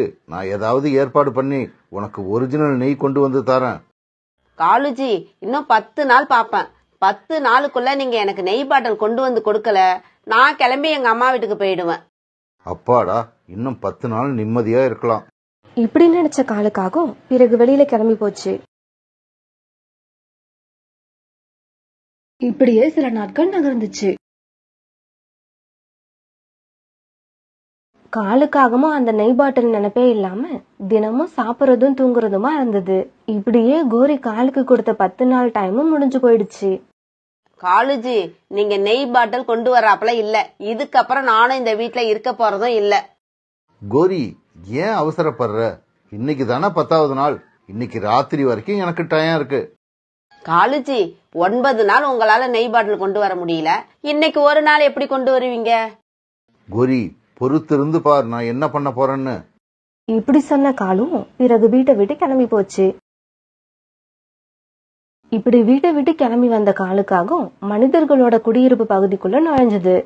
திறந்திருந்த ஒரு வீட்டுக்குள்ள போய் பார்த்தது. அந்த வீட்டுக்குள்ள போய் ஒவ்வொரு ரூம்ல பார்த்தாலும் எங்கேயுமே நெய் பாட்டில் இல்ல. அடடா, நம்ம சரியான ஏழை வீட்டுக்குள்ள வந்துட்டோம்னு நினைக்கிறேன். இந்த வீட்டுல சாப்பிட சாப்பாடே இல்ல. பிறகு எப்படி நெய் இருக்கும்? வேற ஏதாவது பணக்கார வீடா போய் பார்ப்போம். இப்படி யோசிச்ச காலுக்காகவும் பிறகு ஒரு பெரிய பணக்காரர் வீடா பார்த்து உள்ள போச்சு. காலுக்காக உள்ள போனதை பார்த்த வேலைக்காரனும் காலுக்காக பின்னாடியே ஓடினான். ஆனா அதுக்குள்ள காலுக்காக நேரா கிச்சனுக்கே போய் சேர்ந்துருச்சு. இப்படி போன காலுக்காகவும் ஃப்ரிட்ஜ் மேல இருந்த நெய் பாட்டிலையும் பார்த்துருச்சு. பிறகு நெய் பாட்டில தூக்குறதுக்காக ஃப்ரிட்ஜ் பக்கம் காலுக்காகம் போறப்ப வேலைக்காரன் விட்டு எறிஞ்ச கல்லு ஒண்ணு நேரா வந்து காலுக்காக மண்டையில பட்டுடுச்சு. இப்படி அடிபட்டதால நெய் பாட்டில் எடுக்கிற ஐடியாவை கைவிட்ட காலுக்காகவும் தப்பிச்சோம் பிழைச்சோன்னு உடனே மறுபடியும் தன்னோட வீட்டை நோக்கி பறந்து வந்தது. கோரி, கோரி, இங்க பாரு. உன்னோட நெய் பாட்டில் ஆசையால என் தலையில எவ்வளவு பெரிய காயத்தை பாரு. அதுல இருந்து இன்னும் ரத்தம் வேற வந்துகிட்டு இருக்கு. காலுஜி, ஏன் இப்படி கத்துறீங்க? உங்க தலையில எப்படி இந்த காயம் வந்தது? முதல்ல என்ன நடந்துச்சுன்னு தெளிவா விளக்கமா சொல்லுங்க. கோரி, உனக்கு நெய் பாட்டில் எடுக்கிறதுக்காக மனுஷங்க வாழும் குடியிருப்பு பக்கம் போனேன். அப்படி போன நான் ஒரு வீட்டு கிச்சனுக்குள்ள போய் நெய் பாட்டிலையும் பார்த்துட்டேன். எடுக்க போற சமயத்துல அந்த வீட்டு வேலைக்காரன் கல்லை விட்டு எரிஞ்சு என் மண்டைய உடைச்சிட்டான். காலுஜி, மண்டை உடைஞ்சது இருக்கட்டும், நெய் பாட்டில் எங்க? அதை எடுத்துக்கிட்டு வந்துட்டீங்கல்ல? கோரி, நீ என்ன நெய் பாட்டில் மேலேயே குறியா இருக்க? என் தலை உடைஞ்சதை பத்தி உனக்கு கொஞ்சம் கூட கவலை இல்லையா? நான் இன்னும் கொஞ்ச நேரம் அந்த வீட்டுக்குள்ள இருந்திருந்தேன், அந்த வேலைக்காரன் என்ன கொன்னே போட்டிருப்பான். சோ அப்பனா உங்களால நெய் பாட்டில் கொண்டு வர முடியல, இதுக்கு அப்புறமும் கொண்டு வர முடியாது. அதுதானே உண்மை? அதை தானே சொல்ல வரீங்க? கோரி, இப்பவும் ஒன்னும் கெட்டு போகல. எனக்கு இன்னும் 5 நாள் டைம் கொடு. நெய் பாட்டில நான் எப்படியாவது எடுத்துக்கிட்டு வந்துடுறேன். காலுஜி, நீங்க நெய் பாட்டில் எடுத்துக்கிட்டு வந்தது எல்லாம் போதும். இதுக்கு அப்புறமாவது என்னோட யோசனையை கேளுங்க. என் பேச்ச கேட்டீங்கன்னா நெய் பாட்டில நாளைக்கே எடுத்துட்டு வரலாம். சரி கோரி, நான் உன் வழிக்கே வரேன். என்ன செய்யணும் சொல்லு. காலுஜி, நீங்க இத்தனை நாள் நெய் பாட்டில் இருக்கிற இடத்த விட்டுட்டு இல்லாத இடங்கள்ல எல்லாம் தேடி தேடி அலைஞ்சுக்கிட்டு இருந்தீங்க. அதனால என்ன பண்றோம், இன்னைக்கு ராத்திரி சோனா குருவி வீட்டுக்கு போய் அங்க உள்ள நெய் பாட்டில திருடிட்டு வந்துடுறோம். கோரி, நீ ரொம்ப ஆசைப்படுறீன்னு இதுக்கு நான் ஒத்துக்கிறேன். இல்லைன்னா சோனா குருவி வீட்டில் நான் திருடவே மாட்டேன். ஏன்னா அது ரொம்ப நல்ல குருவி, எல்லாருக்கும் உதவி செய்யும். காலுவும் கோரியும் தங்களோட வீட்டுல சோனாவை பத்தி இப்படி பேசிக்கிட்டு இருக்க, சோனா இங்க தான் பையன் குக்குவுக்காக மைசூர் பாக்கு செய்ய ரெடி ஆகிட்டு இருந்தது. அம்மா, இந்த நெய் மைசூர் பாக் செய்ய நீங்க எங்க கத்துக்கிட்டீங்க? குக்கு, அம்மா வேற எங்க இருந்து கத்துப்பேன்? எல்லா வேலையையும் பாட்டிக்கிட்ட இருந்து கத்துக்கிட்ட மாதிரி இந்த வேலையையும் உன்னோட பாட்டிக்கிட்ட இருந்து தான் கத்துக்கிட்டேன். ஒவ்வொரு தீபாவளிக்கும் உங்க பாட்டி மத்த பலகாரங்களை எல்லாம் செய்யறாங்களோ இல்லையோ, முறுக்கும் இந்த நெய் மைசூர் பாக்கும் கண்டிப்பா செஞ்சிருவாங்க. சோனா குருவி தான் பையன் குக்கு கிட்ட தன்னோட அம்மாவை பத்தி இப்படி பேசிக்கிட்டு இருக்க சமயத்துல புறா அங்க வந்தது. சோனா, உங்க வீட்ல ஒரு நல்ல வாசம் வருதே, என்ன செஞ்சுக்கிட்டு இருக்கீங்க? எனக்கும் தான் கொஞ்சம் கூட. புறாண்ணா, போன வாரம் எங்க அம்மா வீட்டுக்கு போயிருந்தப்ப அங்க இருந்து ஒரு நெய் பாட்டில எடுத்துக்கிட்டு வந்தேன். இப்ப அதை வச்சு குக்குவுக்கு கொஞ்சம் நெய் மைசூர் பாக்கு பண்ணலான்னு நினைச்சுக்கிட்டு இருக்கேன். மைசூர் பாக்கு செஞ்சு முடிச்ச உடனே கண்டிப்பா உங்களுக்கும் கொடுப்பேன். சரி சோனா, எனக்கு மறக்காம கொடுத்துடு. அப்புறம் ஒரிஜினல் நெய்யோட டேஸ்ட் எப்படி இருக்கும்னே எனக்கு மறந்து போயிடுச்சு. ஏன்னா நான் நெய் சாப்பிட்டு அவ்வளவு நாள் ஆகுது. இதுக்கு ஏன் புறாண்ணா இவ்ளோ கஷ்டப்படுறீங்க? நான் உங்களுக்கு கொஞ்சமா நெய் தரேன், நீங்க வீட்டுக்கு எடுத்துட்டு போய் சாப்பிட்டு பாருங்க. இப்படி சொன்ன சோனா குருவி பிறகு ஒரு சின்ன கிண்ணத்துல நெய் எடுத்து புறாவுக்கு கொடுத்தது. அத வாங்கிட்ட புறா ரொம்ப சந்தோஷமா பறந்து தன்னோட வீட்டுக்கு போச்சு. ராணி, இந்த கிண்ணத்துல இருக்கிறது ஒரிஜினல் நெய். எனக்கு இத சோனா குருவி கொடுத்துச்சு. இன்னைக்கு இந்த நெய்ய வச்சு நெய் சோறு செஞ்சு வை. நம்ம 3 பேரும் வயிறு நிறைய சாப்பிடலாம். கண்டிப்பா செஞ்சு வச்சிடுறேங்க. அப்புறம் நாம நெய் சோறு செஞ்சு சாப்பிட்டு ரொம்ப நாள் ஆகுது. இந்த சமயத்துல புறா வீட்டுக்கு வந்த ரீட்டா கிளி இவங்க 2 பேரும் பேசினது எல்லாத்தையும் காதுல வாங்கிட்டு வந்துச்சு. புறா, நீங்க இந்த ஒரிஜினல் நெய் எந்த கடையில வாங்குனீங்கன்னு எனக்கும் கொஞ்சம் சொல்றது. அப்பதானே நானும் நெய் சோறு செஞ்சு சாப்பிட முடியும். ரீட்டா, இந்த நெய்ய நாங்க எந்த கடையிலயும் வாங்கல. சோனா குருவி வச்சிருந்ததுல எங்களுக்கு கொஞ்சம் கொடுத்தது. என்னது, சோனா குருவி வீட்டுல நெய் இருக்கா? இதோ நான் இப்பவே போய் வாங்கிக்கிறேன். யாரு கேட்டாலும் சோனா குருவி எதையுமே இல்லைன்னு சொல்லாது. இப்படி சொன்ன ரீட்டா கிளி பிறகு சோனா குருவி வீட்டுக்கு பறந்து போச்சு. சோனா, தயவு செய்து இல்லைன்னு சொல்லாம எனக்கும் கொஞ்சம் நெய் கொடுத்துடு. ஒரிஜினல் நெய்யில கோதுமை அல்வா செஞ்சு சாப்பிடணும்னு எனக்கு ரொம்ப நாளா ஆசை. ரீட்டா, உனக்கு நெய் கண்டிப்பா கிடைக்கும், அதை நினைச்சு கவலையே படாத. இப்படி சொன்ன சோனா குருவி பிறகு ஒரு சின்ன கிண்ணத்துல நெய்ய ஊத்தி ரீட்டா கிளி கிட்ட கொடுத்தது. பிறகு அந்த நெய் கிண்ணத்தை எடுத்துக்கிட்டு சந்தோஷமா தன்னோட வீட்டுக்கு பறந்து போச்சு. அம்மா, சீக்கிரமா மைசூர் பாக் செய்ய ஆரம்பிங்க.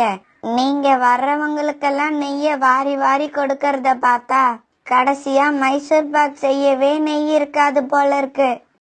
குக்கு, நீ சொல்றதும் சரிதான். இதோ நான் இப்பவே மைசூர் பாக் செய்ய ஆரம்பிச்சிடுறேன். நீ ஒரு நிமிஷம் வீட்லயே இருந்து இந்த பொருட்களை எல்லாம் பத்திரமா பாத்துக்க. நான் கடைக்கு போய் முந்திரி பருப்பும் பாதாமும் வாங்கிட்டு வந்துடுறேன். இப்படி சொன்ன சோனா குருவி பிறகு மல்லிகை கடைக்கு பறந்து போச்சு.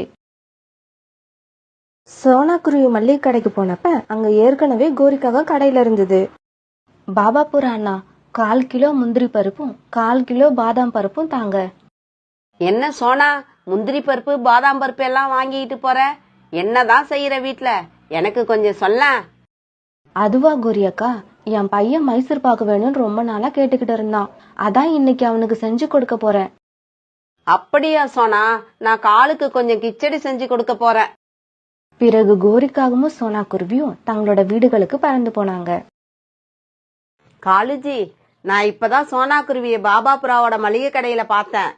மைசூர் பாக்கு செய்ய முந்திரி பருப்பும் பாதாம் பருப்பும் வாங்கிட்டு போகுது.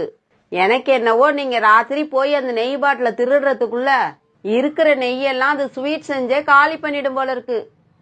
கோரி, இருட்டுனதுக்கு அப்புறம் தானே போய் திருட முடியும். இப்ப இந்த பகல்ல போய் என்ன பண்றது? சோனா குருவி இப்ப மைசூர் பாக் தயார் பண்ணி முடிச்சிருச்சு. பிறகு தான் செஞ்ச மைசூர் பாக்குல ஒன்னு எடுத்து குக்குவுக்கு சாப்பிட கொடுத்தது. குக்கு, சீக்கிரம் சாப்பிட்டு சொல்லுங்க, அம்மா செஞ்ச மைசூர் பாக்கு எப்படி இருக்குன்னு. பிறகு குக்கு அந்த மைசூர் பாக்க சாப்பிட்டு பார்த்தது. அம்மா, மைசூர் பாக் பாட்டி செய்யறதை விட சூப்பரா இருக்கு. பிறகு ஒரு மைசூர் பாக்கு எடுத்து சோனா குருவியும் சாப்பிட்டு பார்த்தது. அன்னைக்கு சாயங்காலம் ஆச்சு. கோரியும் காலும் தன்னோட வீட்ல இந்த மாதிரி பேசிக்கிட்டு இருந்தாங்க.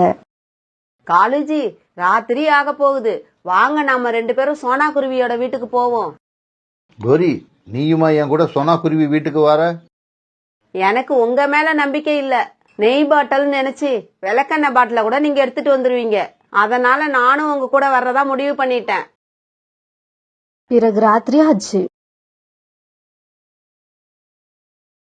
காலுக்காகவும் கோரிக்காகவும் நெய் டப்பாவை எடுக்கிறதுக்காக சோனா குருவி வீட்டுக்கு பறந்து போனாங்க. காலுஜி, நான் எல்லா ரூம்லயும் பாத்துட்டேன், எந்த ரூம்லயும் நெய் பாட்டில் இல்ல. கோரி, ஒருவேளை சோனா குருவி எல்லா நெய்யையும் சாப்பிட்டு காலி பண்ணி இருக்குமோ? காலுஜி, நீங்க இங்க வர்றதுக்கு ரொம்ப லேட் பண்ணிட்டீங்க, அதனாலதான் இப்படி ஆயிடுச்சு. இவங்க 2 பேரும் இப்படி பேசிக்கிட்டு இருக்க சத்தம் கேட்டு சோனா குருவியும் தூக்கத்துல இருந்து எழுந்திருச்சுச்சு. காலன்னா, கோரி அக்கா, நீங்க 2 பேரும் நெய் டப்பாவை எடுக்க இங்க வருவீங்கன்னு எனக்கு நல்லாவே தெரியும். அதனால்தான் நீங்க வரதுக்கு முன்னாடியே நெய் டப்பாவை நான் பூரா காலி பண்ணிட்டேன். சோனா, எனக்கு உங்க வீட்டுல வந்து திருடணுங்கிற எண்ணமே கிடையாது. கோரியோட பேச்சை கேட்டுக்கிட்டு தான் நானே இங்க வந்தேன். என்னது, என் பேச்சை கேட்டு இங்க வந்தீங்களா? சோனா, நெய் டப்பா உங்க வீட்ல இருக்கிறதே எனக்கு தெரியாது. காலுஜி சொல்லிதான் உங்க வீட்ல நெய் டப்பா இருக்கிறது எனக்கு தெரியும். கோரி, நானாவா வந்து உங்ககிட்ட சோனா குருவி வீட்டுல நெய் டப்பா இருக்குன்னு சொன்ன? நீ சோனா குருவி வர வர குண்டாயிக்கிட்டு இருக்கு, ஷைனிங் ஆகிட்டு இருக்குன்னு சொன்னதுனால தானே சொன்ன. காலன்னா, கோரி அக்கா, தயவு செய்து நீங்க 2 பேரும் சண்டை போறத முதல்ல நிறுத்துங்க. நான் இப்ப உங்க 2 பேருக்கும் அந்த நெய்ல செஞ்ச மைசூர் பாக்க எடுத்துட்டு வரேன். இப்படி சொல்லிட்டு வீட்டுக்குள்ள போன சோனா குருவி ஒரு தட்டுல மைசூர் பாக்கு வச்சு எடுத்துட்டு வந்தது. இந்தாங்க, இந்த மைசூர் பாக்கு எல்லாம் உங்களுக்கு தான். இத வீட்டுல எடுத்துட்டு போய் வச்சு பொறுமையா சாப்பிடுங்க. சோனா குருவி இப்படி மைசூர் பாக்கு கொண்டு வந்து கொடுத்ததும் கோரிக்காகத்துக்கு ரொம்பவும் வெக்கம் ஆயிடுச்சு. கோரியால வாயை திறந்து எதுவுமே சொல்ல முடியல. பாத்தியா கோரி, சோனா தங்கச்சி எவ்வளவு நல்ல குருவின்னு. நாம அது வீட்டுக்கு நெய் டப்பாவை திருட வந்தோன்னு தெரிஞ்சதுக்கு அப்புறமும் அது செஞ்ச மைசூர் பாக்க நமக்கு வந்து கொடுக்குது பாரு. சோனா, என்ன மன்னிச்சிடு. எனக்கு நெய் சாப்பிடணும் போல ரொம்பவும் ஆசையா இருந்தது. அந்த ஆசையில தான் நான் வெக்கத்தெல்லாம் மறந்துட்டு இங்க திருட வந்துட்டேன். பிறகு சோனா குருவி அவங்க 2 பேரையும் மன்னிச்சு அந்த மைசூர் பாக்க அவங்க கிட்டயே கொடுத்து அனுப்புச்சு. பிறகு இந்த மைசூர் பாக்க எடுத்துக்கிட்டு காலுக்காகவும் கோரிக்காகவும் தங்களோட வீட்டுக்கு பறந்து போனாங்க. இந்த கோரியக்காவை என்னதான் செஞ்சாலும் மாத்தவே முடியாது. அவங்க அப்படியே தான் இருப்பாங்க. என்ன செய்யறது, பழகியாச்சு. நாம தான் விட்டு கொடுத்து போய் ஆகணும். இப்படி நினைச்ச சோனா குருவி பிறகு தன்னோட கூட்டுல வந்து படுத்து நிம்மதியா தூங்குச்சு. மேற்கு தொடர்ச்சி மலையோட அடிவாரத்துல இருந்த ஒரு அடர்த்தியான காட்டுல 2 குருவிகள் வாழ்ந்து வந்தாங்க. ஆண் குருவியோட பேரு ராணா குருவி, பெண் குருவியோட பேரு சோனா. இவங்க 2 பேருக்கும் கல்யாணம் ஆகி கொஞ்ச நாள் தான் ஆயிருந்தது. கொஞ்ச நாள் கழிச்சு சோனா குருவி ஒரு முட்டையிட்ட நாள்ல இருந்து சோனா குருவிக்கு உடல்நிலை சரியில்லை. அதனால ராணா குருவி தன்னோட மனைவிய பறந்து டாக்டர் ஹாஸ்பிட்டலுக்கு அழைச்சிட்டு போச்சு.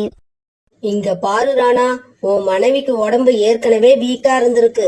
இதுல இப்ப முட்டையிட்டதுக்கு அப்புறம் அவளோட உடம்பு ரொம்பவும் பலகீனமா போயிடுச்சு. நான் கொடுக்கற மாத்திரை மருந்து தவறாம கொடு.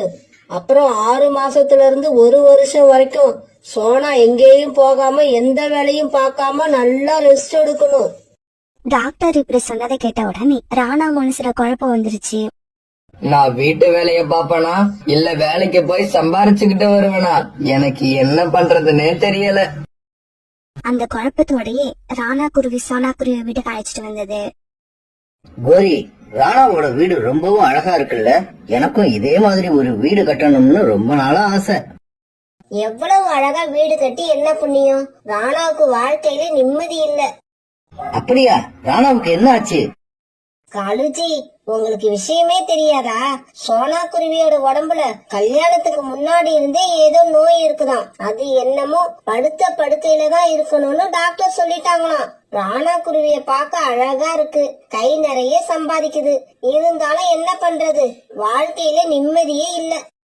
இவங்க இப்படி பேசிக்கிட்டு இருக்காப்ப அந்த பக்கமா ராணா குருவி வந்தது. ராணா, ராணா, ஒரு நிமிஷம் இங்க வா, உன்கிட்ட ஒரு முக்கியமான விஷயம் பேசணும். இங்க பாரு, நான் நேத்துதான் சோனா குருவி பத்தி எல்லா விஷயத்தையும் கேள்விப்பட்டேன். பாவம், நீ இப்பதான் கல்யாணம் பண்ணல, அதுக்குள்ள உன்னோட வாழ்க்கையில சந்தோஷம் இல்லாம போயிடுச்சு. அப்படியெல்லாம் இல்ல, இன்னும் ஒரு 6 மாசம் போயிடுச்சுன்னா என் வாழ்க்கையில மறுபடி சந்தோஷம் வரும். ஐயோ ராணா, டாக்டர் சொல்றதையெல்லாம் நம்பாத. அவங்க ஒரு ஆறுதலுக்கு அப்படிதான் சொல்லுவாங்க. நான் சொல்றத கேளு. எனக்கு தெரிஞ்சு நம்ம காட்டோட வலது பக்கம் போனீங்கன்னா ஒரு பெரிய புளிய மரம் ஒண்ணு வரும். அந்த மரத்துல ஒரு அழகான குருவி ஒண்ணு வாழ்ந்து வருது. அதுக்கு இன்னும் கல்யாணம் ஆகல. அது கிட்ட போய் நேரா பேசு. பக்கத்து காட்டுல அதுக்கு சொந்தமா ஒரு வீடும் இருக்கு. ஏற்கனவே மனசு குழப்பமா போயிருந்த ராணா குருவி கோரிக்காக சொன்னதை கேட்டதும் நேரா அந்த புளிய மரத்தை நோக்கி பறந்து போச்சு. கோரிக்காக சொன்ன மாதிரி அந்த குருவி ஆரஞ்சு கலர் அட்டையோட பார்க்க ரொம்ப அழகா இருந்தது. அந்த குருவிய பார்த்த உடனே ராணா தன்னோட மனைவி, வீடு, அப்புறம் முட்டை இப்படி எல்லாத்தையும் மறந்து போயிடுச்சு. 2 பேரும் கொஞ்ச நேரம் பேச ஆரம்பிச்சாங்க. பிறகு கொஞ்ச நேரத்துல அந்த குருவி ராணாவை கூப்பிட்டுக்கிட்டு தன்னோட காட்டை நோக்கி பறந்து போயிடுச்சு. ஐயோ, இப்படி பறந்து போறத காலுக்காகவும் கோரிக்காகவும் ஒரு இடத்துல வந்து பார்த்தாங்க. காலுஜி, நான் நினைச்ச மாதிரியே அந்த குருவி ராணாவை கூப்பிட்டுக்கிட்டு தன்னோட வீட்டுக்கு போயிடுச்சு. இதுக்கப்புறம் ராணா இந்த காட்டு பக்கம் வரவே வராது. அது சரி, ராணா அந்த குருவி கூட போறதுல உனக்கு என்ன அப்படி சந்தோஷம்? என்னோட சந்தோஷத்துக்கு என்ன காரணம்னு நாளைக்கு உங்களுக்கு தெரியும். அன்னைக்கு சாயங்காலம் ஆச்சு. வேலைக்கு போன ராணாவை காணோம்னு சோனா குருவி ரொம்ப வருத்தத்துல உட்கார்ந்துருந்தது. என்ன இது, இவரை இன்னும் காணோம், எனக்கு என்னமோ ரொம்ப பயமா இருக்கு. இப்படி நினைச்சுக்கிட்டு கூட்டுல படுத்த சோனா குருவி ராத்திரி பூரா தூங்கவே இல்லை. மறுநாள் பொழுது விடிஞ்சிச்சு. காலையிலேயே காலுக்காகவும் கோரிக்காகவும் வந்து சோனா குருவி வீட்டு கதவை தட்ட ஆரம்பிச்சாங்க. சோனா, சீக்கிரம் வெளியில வா. எவ்வளவு நேரமா கதவை தட்டுறது? கதவு தட்டு சத்தம் கேட்ட சோனா குருவி வீட்டை விட்டு வெளியே வந்தது. இங்க பாரு, உன்னோட புருஷன் ராணா குருவி பக்கத்து காட்டுல இருக்கிற ஒரு பொண்ண கல்யாணம் பண்ணிக்கிட்டு அவ கூடவே போயிடுச்சு. இதுக்கப்புறம் ராணாவை நீ எதிர்பார்த்து உட்கார்ந்து இருக்காத. அது மட்டும் இல்ல, குடும்பத்தையே வேணாம்னு விட்டுட்டு போன ராணா இந்த வீட்டை எங்களுக்கு வித்துட்டு போயிடுச்சு. அதனால வீட்டை சீக்கிரமா காலி பண்ணு. காவல் சொன்னதை கேட்டு சோனா குருவிக்கு மயக்கம் வர முதல்ல ஆயிடுச்சு. இல்ல, இப்படியெல்லாம் நடந்திருக்காது, நீங்க பொய் சொல்றீங்க, நான் வீட்டை காலி பண்ண மாட்டேன். என்னது, காலி பண்ண மாட்டியா? இங்க பாரு சோனா, நீயா வீட்டை காலி பண்ணினா உனக்கு மரியாதை இல்லன்னா வீட்டுக்குள்ள உள்ள முட்டையை தூக்கி வெளியில போட்டுருவோம். காவல் சொன்னதை கேட்டுட்டு பயந்து போன சோனா குருவி பிறகு வீட்டுக்குள்ள போய் தன்னோட முட்டையை எடுத்துக்கிட்டு அழுதுகிட்டே பறந்து போயிடுச்சு. கோரி, நீ இவ்வளவு புத்திசாலியா இருப்பன்னு நான் நினைக்கவே இல்ல. அபி, உன்னோட வீடு ரொம்பவும் அழகா இருக்கு. ராணாஜி, இந்த வீடு எங்க அம்மா பார்த்து பார்த்து கட்டின வீடு. அபி, இதுக்கப்புறம் நீ எதை பத்தியும் கவலைப்படாத, நான் நிறைய சம்பாதிப்பேன். நாம இந்த காட்டுலயே பெரிய பணக்காரங்களா மாறுவோம். ராணாஜி, நீங்க இப்ப சோனாவை விட்டுட்டு ஏன் கூட வந்த மாதிரி என்னையே விட்டுட்டு போயிட மாட்டீங்கல்ல? என்ன இப்படி கேட்டுட்ட? சோனாவுக்கு நோய் வந்துடுச்சு, அதுவும் உடனே சரியா போகிற நோய் இல்ல. இதுக்கப்புறமும் சோனா கூட வாழ்ந்து என்னால எப்படி சந்தோஷமா இருக்க முடியும்? நான் என்னோட வேலைய பாப்பனா இல்ல சோனாவுக்கு வைத்தியம் பார்த்துக்கிட்டு இருப்பனா? ராணாஜி, நான் சும்மா விளையாட்டுக்கு தான் இப்படி கேட்டேன். இதுக்கப்புறம் சோனாவை பத்தியோ சோனாவோட முட்டைய பத்தியோ நான் எந்த கேள்வியும் கேட்க மாட்டேன். நீங்களும் அவங்கள பத்தி என்கிட்ட பேசாதீங்க. தன்னோட முட்டையை தூக்கிட்டு பறந்து போன சோனா குருவி ரொம்பவும் மூச்சு வாங்கதானே ஒரு இடத்துல உட்கார்ந்து கொஞ்ச நேரம் ஓய்வு எடுத்தது. அப்ப பக்கத்துல தங்களுடைய வயல்ல புறாவும் ராணி புறாவும் வேலை பார்த்துக்கிட்டு இருந்தாங்க. சோனாவை பார்த்த ராணி புறா அங்க வந்தது. நீங்க யாரு? உங்க முகத்தை பார்த்தா ரொம்ப களைப்பா இருக்கிற மாதிரி இருக்கு. உடனே சோனா குருவி நடந்தது எல்லாத்தையும் அழுதுகிட்டு ராணி புறா கிட்ட சொல்லுச்சு. இவங்க பேசுறத பார்த்த புறாவும் அங்க வந்து சோனா குருவி சொன்ன கதை எல்லாத்தையும் கேட்டுச்சு. இங்க பாரு சோனா, நீ வேற எங்கேயும் போக வேண்டாம். எங்க வீட்டுக்கு பக்கத்திலேயே ஒரு சின்ன வீடு இருக்கு, நீ அங்கேயே தங்கிக்க. நீ அங்க தங்கிக்கிட்டு எங்களோட இந்த வயல்ல வேலை பாரு. புறா சொன்னதை ஏத்துக்கிட்ட சோனா குருவி பிறகு அந்த வீட்டிலே வாழ ஆரம்பிச்சது. கொஞ்ச நாள்லயே சோனா குருவியோட முட்டையில இருந்து ஒரு அழகான பெண் குழந்தை வெடி வந்தது. ராணி, இங்க வந்து பாரு, என்னோட முட்டையில இருந்து ஒரு அழகான குழந்தை வெளி வந்திருக்கு.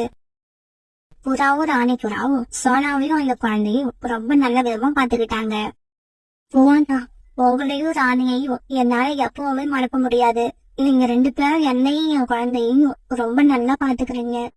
சோனா, நாம மத்தவங்கள கவனிச்சாதான் கடவுள் நம்மள கவனிப்பாரு. இப்படியே சில நாட்கள் நகர்ந்துச்சு.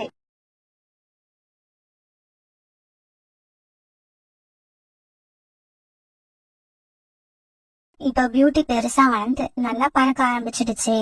தன்னோட பொண்ணு பார்க்காத சோனா குருவி ரொம்ப சந்தோஷமா பாத்துக்கிட்டு இருந்தது.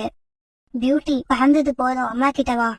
அம்மா அம்மா, இன்னும் கொஞ்ச நேரம் பறக்கறம்மா. எனக்கு பறக்கிறதுக்கு ரொம்ப ஜாலியா இருக்கு. நம்ம வாழ்க்கை எப்பவும் ஒரே மாதிரி இருக்காது. கஷ்டங்கள் வரும், இருந்தாலும் அது எப்பவும் இருக்காது. கொஞ்ச நாள்லயே அந்த கஷ்டம் சந்தோஷமா மாறும். அதே சமயம் சில பேரோட வாழ்க்கையில இப்படியும் நடக்கும். ஒரு நாள் மரம் வெட்டிக்கிட்டு இருக்கும் போது ராணா குருவி கையில இருந்து கோடாரி நழுவி அதோட கால்ல விழுந்து ஒரு கால் துண்டாயிடுச்சு. அபி, இதுக்கு மேல ஒன்னும் பண்ண முடியாது. ராணா எப்பவும் கூட்டுல படுத்துதான் இருக்கணும். அதுக்கு தேவையானதையெல்லாம் நீதான் கவனிச்சுக்கணும். இப்படி சொல்லிட்டு பருந்து டாக்டர் அங்க இருந்து பறந்து போயிட்டாங்க. அபி, எனக்கு மனசு ரொம்ப கஷ்டமா இருக்கு. நீங்க கஷ்டப்படுறதுக்கு இதுல என்ன இருக்கு? நியாயமா பார்த்தா நான் தான் ரொம்ப கஷ்டப்படணும். எல்லாம் என் தலை விதி. இப்படி கொஞ்ச நாள் ராணா குருவி தன்னோட வீட்டுல வச்சு பாத்துக்கிட்ட அபி ஒரு நாள் இப்படி பேச ஆரம்பிச்சது. இங்க பாருங்க ராணா, இப்ப நான் வேலைக்கு போக வேண்டியிருக்கு. அதனால உங்களை என்னால சரியா கவனிச்சுக்க முடியாது. நானும் அம்மாவும் ஆரம்பத்துல வாழ்ந்த கூடு ஒண்ணு இங்க பக்கத்துலதான் இருக்கு. உங்களை நான் அங்க கொண்டு போய் விட்டுறேன். தினமும் உங்களுக்கு தேவையான உணவையும் கொண்டு வந்து தாரேன். கொஞ்ச நாள் நீங்க அங்கேயே இருங்க. இப்படி சொன்ன அபி பிறகு ராணா குருவி அந்த கூட்டுல போய் படுக்க வச்சது. ஆரம்பத்துல கொஞ்ச நாள் உணவும் தண்ணீரும் கொண்டு வந்து ராணா குருவிக்கு கொடுத்த அபி இப்ப எல்லாம் அந்த கூட்டு பக்கம் வரதே இல்ல. இதையெல்லாம் நான் அனுபவிச்சே ஆகணும். சோனா குருவியையும் என்னோட முட்டையையும் தனியா தவிக்க விட்டுட்டு வந்த எனக்கு இந்த தண்டனை தேவைதான். சோனாவும் பியூட்டியும் இப்ப புறாவோட தர்பூசணி வயல்ல வேலை பார்க்க ஆரம்பிச்சிருந்தாங்க. இப்ப சோனா குருவி தனக்காக ஒரு அழகான சின்ன வீட்டையும் கட்டிக்கிச்சு. சோனா, நீ தனியா ஒரு வீட்டை கட்டினதை நினைச்சு எனக்கு ரொம்ப சந்தோஷமா இருக்கு. புறாண்ணா, இது எல்லாமே எனக்கு நீங்க கொடுத்த வாழ்க்கை. உங்களோட உதவி இல்லைன்னா என்னால எதுவுமே செஞ்சிருக்க முடியாது. ஒரு நாள் பியூட்டி பறந்து வந்துட்டு இருக்கும் போது ராணா குருவி அதை பார்த்துட்டு தான் பக்கத்துல கூப்பிட்டுச்சு. அங்கிள், சொல்லுங்க அங்கிள், எதுக்காக என்ன கூப்பிட்டீங்க? மகளே, எனக்கு ரொம்ப தாகமா இருக்கு, கொஞ்சம் தண்ணி கொண்டு வந்து கொடுக்கறியா? பியூட்டி கிட்டையும் இயற்கையாவே தன்னோட அம்மா மாதிரி எல்லாருக்கும் உதவி செய்யற குணம் இருந்தது. இதோ இப்பவே போய் எடுத்துக்கிட்டு வரேன் அங்கிள். இப்படி சொன்ன பியூட்டி பன்னீரை மட்டும் எடுத்துக்கிட்டு வரல, அது கூடவே கொஞ்சம் தானியங்களையும் கொண்டு வந்தது. அங்கிள், உங்களை பார்த்தா பசியில இருக்கிற மாதிரி இருக்கு. இந்த தானியங்களை சாப்பிட்டுட்டு அப்புறமா இந்த தண்ணீரை குடிங்க. மகளே, உன்னை பெத்தவங்க கொடுத்து வச்சவங்க, உனக்கு ரொம்பவும் நல்ல மனசு. பிறகு அந்த இடத்த விட்டு பறந்து தன்னோட வீட்டுக்கு போன பியூட்டி தன்னோட அம்மா கிட்ட நடந்ததை சொல்லுச்சு. பியூட்டி, நீ சொல்றதை கேட்கும் போது எனக்கு மனசு ரொம்ப சந்தோஷமா இருக்கு. நீ எப்பவுமே மத்தவங்களுக்கு உதவி செய்யற விஷயத்துல இதே மாதிரி நடந்துக்கணும். பிறகு அடிக்கடி பியூட்டி அந்த பக்கம் போற பேரு ராணா குருவிக்கு தண்ணீரும் உணவும் கொண்டு போய் கொடுக்க ஆரம்பிச்சது. பியூட்டி, இன்னைக்கு நானும் உன் கூட வரேன். நீ ரொம்ப நாளா உதவி செஞ்சிட்டு இருக்க அந்த அங்கிள எனக்கும் பார்க்கணும் போல இருக்கு. பிறகு தண்ணீரையும் தானியங்களையும் எடுத்துக்கிட்டு பியூட்டி போனப்ப கூடவே சோனா குருவியும் போச்சு. அன்னைக்கு ராணா குருவியோட உடல்நிலை ரொம்ப மோசமா இருந்தது. அங்கிள், உங்களை பார்க்க இன்னைக்கு எங்க அம்மாவும் வந்திருக்காங்க. சோனா, நீயா? டியூட்டி நம்மளோட பொண்ணா? பியூட்டி, நீ இவருக்காகவா இத்தனை நாள் உணவும் தண்ணீரும் கொண்டு வந்து கொடுத்த? அம்மா, நீங்க ஏன் அழுவுறீங்க? இந்த அங்கிள் உங்களுக்கு ஏற்கனவே தெரியுமா? பியூட்டியோட அப்பா, நான் கஷ்டப்பட்டதை விட நீங்க ரொம்ப அதிகமா கஷ்டப்படுறீங்க. இதை என்னால பார்க்க முடியல. இப்ப சோனா குருவி ராணா குருவி 2 பேருமே தண்ணீரை அடக்க முடியாம அழுதுகிட்டே இருந்தாங்க. மகளே, உனக்கு நான் அங்கிள் இல்ல, நான் உன்னோட அப்பா. உங்க அம்மா கிட்ட பேசுற தகுதி எனக்கு இல்ல. உங்க அம்மா கிட்ட சொல்லி என்ன மன்னிக்க சொல்லு, இல்லன்னா என்னோட ஆத்மா சாந்தி அடையாது. இப்படி சொன்ன ராணா குருவி தன்னோட கண்ணை நிரந்தரமா மூடிக்கிச்சு. பசங்களா, நீங்க 2 பேரும் வீட்டுல இருங்க, அம்மா போய் காய்கறி வாங்கிட்டு வந்துடுறேன். அம்மா அம்மா, காய்கறி வாங்க நானும் உங்க கூட வரேன். இங்க பாரு கோக்கு, உன்னை நான் அழைச்சிட்டு போனா அங்க வந்து எனக்கு அது வேணும் இது வேணும்னு கேட்க கூடாது. கேட்க மாட்டேம்மா, எதுவும் கேட்க மாட்டேன். சரி, அப்படின்னா மங்கி கேப்ப எடுத்து மாட்டிக்க, வெளியில குளிர் அதிகமா இருக்கு. அம்மா இப்படி சொன்ன உடனே குக்கு மங்கி கேப்ப எடுத்து மாட்டிக்கிட்டான். பிறகு சோனா குருவி குக்குவை கூட்டுக்கிட்டு காய்கறி வாங்க பறந்து போச்சு. ஜம்ஜம் அண்ணா, எனக்கு வெங்காயம், தக்காளி, உருளைக்கிழங்கு, வெள்ளரிக்காய் இது எல்லாத்துலயும் 1/4 கிலோ கொடுங்க. அப்புறம் முட்டைக்கோஸ் 1/2 கிலோ கொடுங்க. உடனே ஜம்ஜம் பறவை சோனா குருவி கேட்ட எல்லாத்தையும் எடுத்து கொடுத்துச்சு. இப்படி காய்கறியை வாங்கின சோனா குருவி வீட்டுக்கு கிளம்ப நினைக்கிறப்ப காலுக்காக குளிர்காலத்துக்கு தேவையான ஆடைகளை ஒரு தள்ளு வண்டியில வச்சு தள்ளிக்கிட்டு வந்துச்சு. உள்ளன் போர்வை, உள்ளன் சால்வை, உள்ளன் போர்வை, உள்ளன் சால்வை. இந்த சத்தத்தை கேட்ட சோனா குருவி பிறகு குக்குவை கூட்டுக்கிட்டு காலுக்காகத்தோட தள்ளு வண்டி கிட்ட போச்சு. இப்படி போன சோனா குருவி அந்த தள்ளு வண்டியில இருந்த நீல கலர் சால்வாய தன்னுடைய ரக்கையால எடுத்துக்கிச்சு. காலண்ணா, இந்த சால்வை என்ன விலை? சோனா, அந்த சால்வை ஒரிஜினல் கம்பெனியில தயார் பண்ணது. அதனால அதோட விலை 500 ரூபாய். வேற எங்க போய் வாங்கினாலும் என்னை விட விலை அதிகமா தான் சொல்லுவாங்க. காலண்ணா, நீங்க விலை அதிகமா சொல்றீங்க, 200 ரூபாய் குறைச்சு கொடுங்க. என்கிட்ட 300 ரூபாய் தான் இருக்கு. எனக்கு இந்த சால்வை ரொம்ப பிடிச்சிருக்கு, இது நான் எடுத்துக்கிறேன்.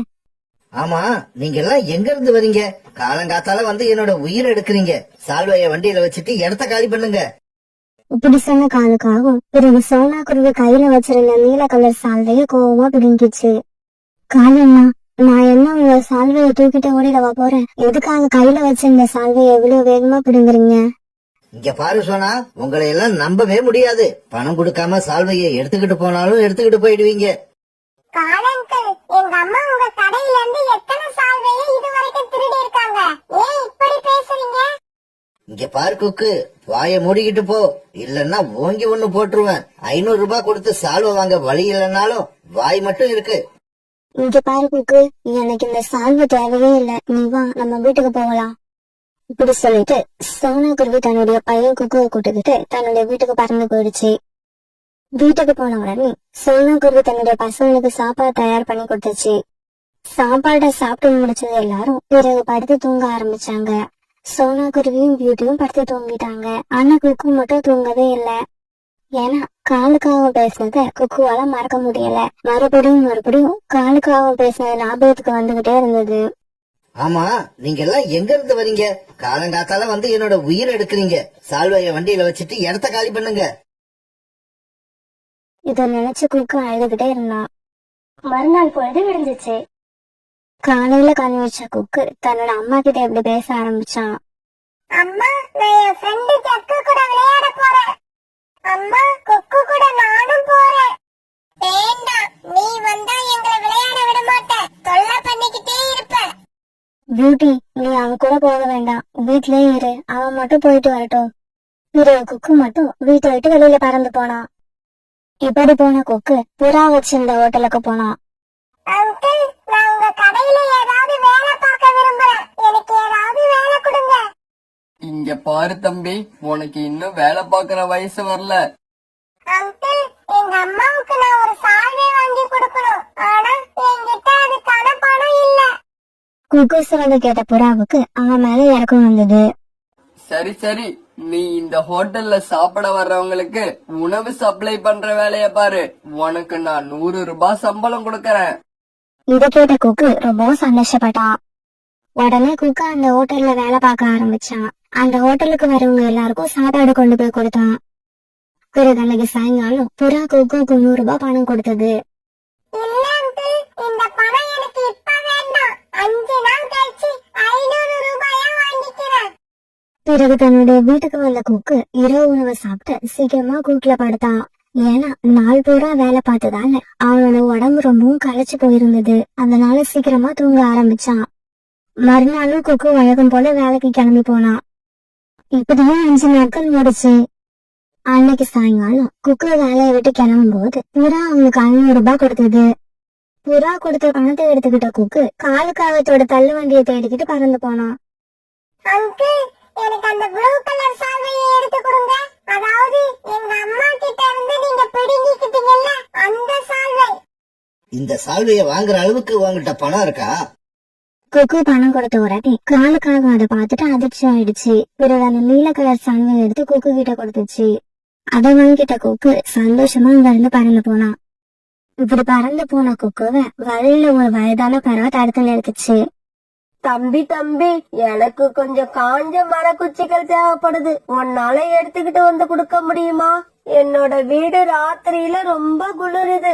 என்னால தூங்கவே முடியல. காஞ்ச விறகுகள் இருந்தா அதை எரிய வச்சு என்னோட வீட்டை கொஞ்சம் சூடாக்கிக்குவேன். பாட்டி, உங்க வீட்ல உங்களை தவிர வேற யாருமே இல்லையா? எனக்கு ஒரு மகன் இருந்தான். அவன் போன வருஷம் மழை பெஞ்சு புயல் அடிச்ச சமயத்துல இறந்து போயிட்டான். அதுக்கப்புறம் எனக்குன்னு யாருமே இல்ல. குக்கு அந்த வயதான பறவையோட நிலைமையை நினைச்சு ரொம்பவும் இறக்கப்பட்டான். கொஞ்ச நேரம் அவங்கள பத்தியே யோசிச்சான். பிறகு உடனே தாங்கிட்ட அந்த நீல கலர் சால்வை எடுத்து அவங்க கிட்ட கொடுத்தான். தம்பி, யாருக்காகவோ வாங்கிட்டு போன இந்த சால்வைய எதுக்காக என்கிட்ட குடுக்கற? பாட்டி, இந்த சால்வையை நான் எங்க அம்மாவுக்காக தான் வாங்கிட்டு போனேன். உங்க நிலைமையை பார்த்த உடனே உங்ககிட்ட கொடுக்கணும் போல தோணுச்சு. உடனே கொடுத்துட்டேன். பரவாயில்ல, இன்னும் 5 நாள் வேலை பார்த்து எங்க அம்மாவுக்கு நான் வேற சால்வை வாங்கி கொடுத்துக்கிறேன். குக்குவோட பேச்சு கேட்டு அந்த வயதான பறவை கண்ணுல இருந்து கண்ணீர் வந்துச்சு. தம்பி, உன்னை உங்க அம்மா ரொம்பவும் நல்ல முறையில வளர்த்திருக்காங்க. வாழ்க்கையில உனக்கு எப்பவுமே வெற்றி தான் கிடைக்கும். கோரி, இன்னைக்கு சோனாவோட பையன் குக்கு என்கிட்ட இருந்து ஒரு சால்வைய விலைக்கு வாங்கிக்கிட்டு போனான். அதோட விலை எவ்வளவு தெரியுமா? 500 ரூபாய். காலுஜி, அவனுக்கு ஏது அவ்வளவு பணம்? அதுதான் கோரி, எனக்கும் தெரியல. காலுஜி, கண்டிப்பா இந்த பணத்தை எங்கிருந்தோ திருடிதான் எடுத்துக்கிட்டு வந்திருப்பான். இப்பவே போய் இந்த விஷயத்த அவங்க அம்மா கிட்ட சொல்லிட்டு வரேன். அப்பதான் எனக்கு ராத்திரி தூக்கம் வரும். இப்படி பேசின கோரி உடனே குக்குவோட வீட்டுக்கு பறந்து போச்சு. குக்கு, இன்னைக்கு காலங்கள் கடைக்கு வந்து நீல கலர் சால்வைய 500 ரூபாய் கொடுத்து வாங்கிட்டு வந்தியாமே, உனக்கு அந்த பணம் எங்க இருந்து வந்தது? எப்படி கிடைச்சது? என்னது, குக்கு 500 ரூபாய் பணம் கொடுத்து சால்வை வாங்கினானா? கோரி அக்கா, நீங்க சொல்றத என்னால நம்பவே முடியல. நான் சொல்றத நீயே நம்புற? உன் பையனை நீயே கேட்டு பாரு. குக்கு, கோரி ஆண்டி சொல்றதெல்லாம் உண்மையா? கால் அங்கிள் கடைக்கு போய் நீ சால்வை வாங்கினியா? சோனாக்குரு இப்படி கேட்டதுக்கு குக்கு எந்த பதிலும் சொன்னாலும் மௌனமா இருந்தான். அத பார்த்த சோனாக்குருவிக்கு மனசுக்குள்ள பயம் வந்துருச்சு. குக்கு, உண்மைய சொல்லு, கோரி ஆண்டி சொல்றதெல்லாம் உண்மைதானே? அந்த பணம் உனக்கு எப்படி கிடைச்சது? பிறகு குக்கு நடந்த எல்லா உண்மையையும் தன்னோட அம்மா கிட்ட சொன்னான். அந்த பாட்டிய பார்க்க பாவமா இருந்தது. அதனாலதான் உங்களுக்காக வாங்கிய சால்வையை அவங்களுக்கு கொடுத்துட்டேன். அம்மா, கவலைப்படாதீங்க. இன்னும் 5 நாள் வேலை பார்த்து நான் உங்களுக்கு சால்வை வாங்கிட்டு வந்து கொடுப்பேன். குக்குவோட இந்த பேச்சை கேட்ட சோனா குருவி ஆனந்த கண்ணை விட்டுச்சு. பிறகு குக்கு அப்படியே தூக்கி தன்னோட நெஞ்சோட அணைச்சிக்கிச்சு. குக்கு, உன்னை பெற்றதை நினைச்சு இப்ப நான் ரொம்ப பெருமைப்படுறேன். என்னது, பெருமைப்படுறியா? உனக்காக வாங்கிட்டு வந்த சால்வைய உனக்கு கொடுக்காம வழியில யார்கிட்டயோ தாரவாத்து கொடுத்துட்டு வந்திருக்கான். அவனை இழுத்து போட்டு 4 அடி அடிக்காம அவனை இடுப்புல தூக்கி வச்சு கொஞ்சிக்கிட்டு இருக்க. கோரியக்கா, உங்களை மாதிரியே எல்லாரும் இருக்கிறது இல்ல. பொண்ணும் பொருளும் கிடைச்சாதான் உங்களுக்கு எல்லாம் சந்தோஷமும் நிம்மதியும் கிடைக்கும். ஆனா எங்களுக்கு அப்படி இல்ல. மத்தவங்களுக்கு உதவி செய்யறதுல அதை விட அதிக சந்தோஷம் கிடைக்கும். என்னவோ போ, நான் நினைச்சது ஒண்ணு, இங்க வந்து பார்த்தா நடக்கிறது ஒண்ணு. இந்த விஷயத்த வந்து உன்கிட்ட சொன்னா உங்க வீட்ல பெரிய சண்டையே நடக்கும்னு நினைச்சேன். கடைசியில பார்த்தா சப்புன்னு போயிடுச்சு. இப்படி சொன்ன கோரிக்காகும் அங்கிருந்து ஏமாற்றத்தோட தன்னோட வீட்டுக்கு பறந்து போச்சு. குக்கு, நீ இன்னைக்கு செஞ்ச காரியத்தால அம்மா ரொம்ப சந்தோஷமா இருக்க. நீ அந்த சால்விய வயதான பாட்டிக்கு கொடுத்துட்டு வந்ததுல தப்பே இல்ல. அவங்க கேட்டும் அவங்க கிட்ட அதை கொடுக்காம எனக்காக நீ எடுத்துட்டு வந்திருந்தா இந்த உலகத்துல பாக்குறதுக்கு எல்லா பறவைகளும் சந்தோஷமா இருக்கிற மாதிரி தான் தெரியும். ஆனா அது உண்மை இல்ல. ஏன்னா ஒவ்வொரு பறவையோட வாழ்க்கையும் வேற வேற மாதிரி இருக்கும். சில பறவைகள் சந்தோஷமா இருக்காங்க, சில பறவைகள் துன்பத்துல அழுதுகிட்டு இருக்காங்க, சில பறவைகள் நிறைய பணத்தை வச்சுக்கிட்டு பணத்தால கிடைக்கக்கூடிய சந்தோஷம் எல்லாத்தையும் அனுபவிக்கிறாங்க. சில பறவைகள் 3 வேளை சாப்பிடறதுக்கு வழி இல்லாம கஷ்டப்படுறாங்க. இந்த மாதிரிதான் ஒரு பெரிய காட்டுல காகத்தோட குடும்பம் ஒண்ணு இருந்தது. அந்த குடும்பத்துல காலுக்காகவும் கோரிக்காகவும் ஒரு கணவன் மனைவியும் அவங்களுக்கு ஜக்குன்னு ஒரு குழந்தையும் இருந்தாங்க. காலுக்காகவும் ஒரு பெரிய அரசாங்க அலுவலகத்துல வேலை பார்த்துக்கிட்டு இருந்தது. காலுக்காகவும் தன்னோட வேலைய நேர்மையான முறையில இது வரைக்கும் பார்த்ததே இல்ல. அது சின்ன வேலையோ பெரிய வேலையோ காலுக்காகத்தோட டேபிளுக்கு யார் என்ன வேலையா போனாலும் லஞ்சம் கொடுத்துதான் ஆகணும், வேற வழியே இல்ல. இதனால காலுக்காகத்தோட வீட்டுல பணம் தேவைக்கு அதிகமா பல மடங்கு சேர்ந்துடுச்சு. நிறைய பணம் சேர்ந்தால காலுக்காகத்தோட மனைவி கோரிக்காகத்துக்கு தலகணமும் பணம் திமும் ரொம்ப அதிகமா இருந்தது. குறிப்பா ஏழை பறவைங்களை பார்த்தா கோரிக்காக மதிக்கிறதே இல்ல. பாக்குற ஏழை பறவைங்க எல்லாரையும் வாய்க்கு வந்தபடி திட்டும். இறக்குங்கிறது கோரி கிட்ட கொஞ்சம் கூட கிடையாது. ஒரு நாள் ஒரு வயதான பறவை பிச்சை கேட்டு கோரிக்காகத்தோட வீட்டு வாசலுக்கு வந்தது. அம்மா, வயசான பறவை வந்திருக்கம்மா, இல்லன்னு சொல்லாம சாப்பிட ஏதாவது கொடும்மா. வாசல்ல யாரோ பிச்சை கேட்கிற சதத்தை கேட்ட கோரி பயங்கர டென்ஷன் ஆகி வெளியில வந்தது. உங்களுக்கெல்லாம் ஒரு தடவை சொன்ன அறிவு இல்ல, எத்தனை தடவை சொல்றது? என் வீட்டு வாசல்ல இந்த மாதிரி பிச்சை கேட்டு வந்து நிக்காதீங்கன்னு. காட்டுக்குள்ள இருந்தா உங்க தொல்லை தாங்கலன்னு தான் நான் ஒதுக்குப்புறமா வீட்டை கட்டிட்டு வந்தேன். ஆனா நீங்க விடாம இங்கேயும் வந்து என்னோட உயிரை வாங்குறீங்க. போ இங்க இருந்து. இதே காட்டுலதான் சோனா குருவி தன்னோட மகன் குக்குவோட வாழ்ந்து வந்தது. சோனா குருவி ரொம்பவும் ஏழை பறவை, ஆனா நேர்மையான பறவை. தன்னோட கணவன் இறந்ததுக்கு அப்புறம் ரொம்பவும் கஷ்டப்பட்டு வீட்டு வேலை பார்த்து தன்னோட பையன் குக்குவை வளர்த்து வந்துச்சு.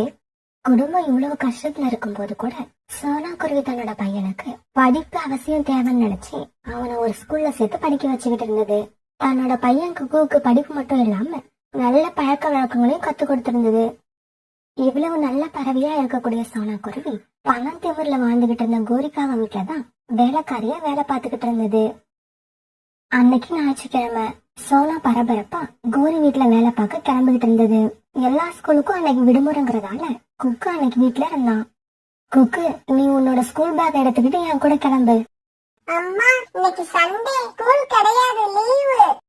குக்கு, உனக்கு இன்னைக்கு லீவுன்னு எனக்கு தெரியும், இருந்தாலும் நீங்க வீட்டுல தனியா இருக்க வேண்டாம். ஸ்கூல் பேக் எடுத்துக்கிட்டு என் கூட வா. நீ அங்க வந்து ஒரு ரூம்ல உட்காந்து உன்னோட ஹோம்ஒர்க்க பண்ணு. அம்மா, நான் ஏற்கனவே ஒரு தடவை அந்த வீட்டுக்கு வந்தப்ப கோரி ஆண்டி என்ன ரொம்பவும் திட்டினாங்க. அதனால நான் அங்க வர மாட்டேன். குக்கு, நீ வீட்டுல தனியா இருக்க வேண்டாம், நீ என் கூட கிளம்பி வா. கோரி அக்கா கிட்ட நான் பேசிக்கிறேன். இப்படி சொன்ன சோனா குருவி பிறகு குக்கு அழைச்சுக்கிட்டு தான் வேலை செய்யற கோரிக்காக வீட்டுக்கு பறந்து போச்சு. குக்கு, நான் சொல்றத நல்லா காதுல வாங்கிக்க. நீ இந்த ரூம்ல உட்காந்து உன்னோட ஹோம்ஒர்க் செஞ்சுக்கிட்டாரு. நீ இந்த ரூமை விட்டு எந்திரிச்சு வெளியில வரவும் கூடாது. இந்த ரூம்ல உள்ள எந்த பொருளையும் தொடவும் கூடாது. சரிம்மா, நீங்க சொல்றபடியே செய்யறேன். சோனா குருவியும் குக்குவும் இப்படி பேசிக்கிட்டு இருக்கும்போது அந்த ரூமுக்கு கோரிக்காவா வந்துருச்சு. சோனா, என்ன நீ மறுபடியும் இன்னைக்கு குக்குவை இங்க அழைச்சிட்டு வந்திருக்க? அவனோட ரெக்கையெல்லாம் பாரு, ஒரே அழுக்கு. அந்த அழுக்கையெல்லாம் இப்ப வீடு பூரா தடவி விட்டுருவான். இல்ல கோரி அக்கா, நல்லா பாருங்க, இன்னைக்கு நான் அவனை தலைக்கு குளிக்க வச்சு அழைச்சிட்டு வந்திருக்கேன். நீங்க நினைக்கிற மாதிரி அவன் உடம்புல எந்த அழுக்கும் இல்ல. சரி சரி, பேசிக்கிட்டே இருக்காத, வேலைய செய்ய ஆரம்பி. முதல்ல சமையல் வேலைய பாரு. சமையல் வேலைய பார்த்து முடிச்சதுக்கு அப்புறம் பாத்திரங்களை சுத்தம் பண்ணிட்டு அப்படியே கிச்சனையும் சுத்தம் பண்ணிடு. இந்த வேலையெல்லாம் செஞ்சு முடிச்சிட்டு கொஞ்சம் ஆயில ஊத்தி என் கழுத்தை நல்லா மசாஜ் பண்ணிவிடு. காலையில எழுந்ததுல இருந்து கழுத்து வலி தாங்கல. அப்புறமா வீட்டுக்கு போறதுக்கு முன்னாடி ஒரு தடவை ஹாலை சுத்தம் பண்ணி பெருக்கிடு. கோரி சொன்ன எல்லாத்துக்கும் தலையாட்டின சோனா குருவி பிறகு தான் தினந்தோறும் பார்க்க வேலைகளை பார்க்க ஆரம்பிச்சது. குக்கு ஒரு ரூம்ல உட்காந்து ஹோம்ஒர்க் செய்யறத பார்த்த ஜக்கு உடனே தன்னோட விளையாட்டு பொருட்களை எடுத்துக்கிட்டு அதே ரூமுக்கு வந்தான். இப்ப வந்த ஜக்கு தன்னோட விளையாட்டு பொருட்களை எடுத்து வச்சு விளையாட ஆரம்பிச்சான். தான் கிட்ட இருந்த ஒரு நாய் பொம்மையை எடுத்து ஜக்கு சாவி கொடுத்து தரையிட விட அது குக்கு நோக்கி கரைச்சிக்கிட்டு போச்சு. குக்கு அந்த நாய் பொம்மையை ரொம்பவும் ஆச்சரியமா பார்த்தான். இப்படி நகர்ந்து போன அந்த நாய் பொம்மை குக்கு கிட்ட போய் அப்படியே நின்னுடுச்சு. குக்குவுக்கும் அந்த நாய் பொம்மை ரொம்பவும் பிடிச்சிருந்தது. அதனால ஆசையா அந்த நாயை தன்னோட ரெக்கையால தடவி பார்த்தான். ஜக்கு, இந்த நாய் பொம்மை ரொம்பவும் அழகா இருக்கு. இந்த பொம்மையை எனக்கு ரொம்ப பிடிச்சிருக்கு. குக்கு, அந்த பொம்மைய உன் ரெக்கைகளால தொடாத. உன் ரெக்கைகள் பட்டா என் நாய் பொம்மையும் ஒன்ன மாதிரியே அழுக்கா போயிடும். இந்த ஏழை பறவைகள் எல்லாமே அழுக்கு பறவைகள் தான். பிறகு ரொம்ப நேரம் ஜக்கு அந்த நாய் பொம்மைய வச்சு அந்த ரூம்குள்ளேயே விளையாண்டுகிட்டு இருந்தான்.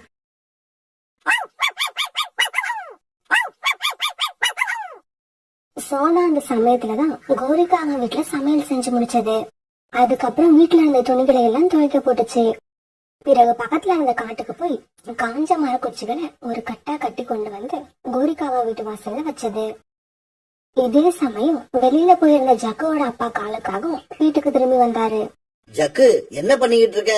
சீக்கிரம் இங்க வா. அப்பா இப்படி கூப்பிட்ட உடனே ஜக்கு எல்லா விளையாட்டு ஜாமான்களையும் அந்த ரூம்லயே வச்சுட்டு அப்பாவை பார்க்க வேக வேகமா பறந்து போனான். ஜக்கு காலு கிட்ட போய் சேர்ந்தப்ப கோரிக்காவா அங்க வந்துருச்சு. காலுஜி, இவ்வளவு அவசரமா கூப்பிடுறீங்க, என்ன விஷயம்? கோரி, நீயும் வீட்டுலதான் இருக்கியா? நல்ல வேலை. இந்த பணத்தை நாம எப்பவும் ரகசியமா வைக்கிற இடத்துல கொண்டு போய் வை. என்னங்க, ஏதோ பதட்டமா இருக்கிற மாதிரி இருக்கீங்க? அது ஒண்ணும் இல்ல கோரி, நாம இப்படி லஞ்சம் வாங்குற விஷயம் மேலிடத்துக்கு தெரிஞ்சு போய் நம்ம வீட்டுக்கு ரைடு வர போறதா கேள்விப்பட்டேன். அதனால இனிமே நாம கொஞ்சம் ஜாக்கிரதையா இருக்கணும். எக்காரணத்தை முன்னிட்டும் நான் கொண்டு வர்ற லஞ்ச பணத்தை அந்த ரகசிய இடத்தை தவிர வேற எங்கேயும் வைக்க கூடாது. காலுக்காகவும் கோரிக்காகத்துக்கிட்ட இப்படி பேசிக்கிட்டு இருந்த அதே சமயத்துல ஜக்கு மறந்து விட்டுட்டு போன நாய் பொம்மைய குக்கு பாத்துக்கிட்டு இருந்தான். அந்த நாய் பொம்மை குறைச்சுக்கிட்டே வரது அவனுக்கு ரொம்பவும் பிடிச்சிருந்தது. அதனால ரொம்பவும் ஆசையா அந்த நாய்க்குட்டியவே பாத்துக்கிட்டு இருந்தான். இப்படி ரொம்ப நேரம் அந்த நாய்க்குட்டி பொம்மையவே பாத்துக்கிட்டு இருந்த குக்குவோட மனசுல என்ன தோணுச்சோ தெரியல, திடீர்னு அந்த நாய் பொம்மையை தூக்கி தன்னோட ஸ்கூல் பேக்குள்ள போட்டுக்கிட்டான்.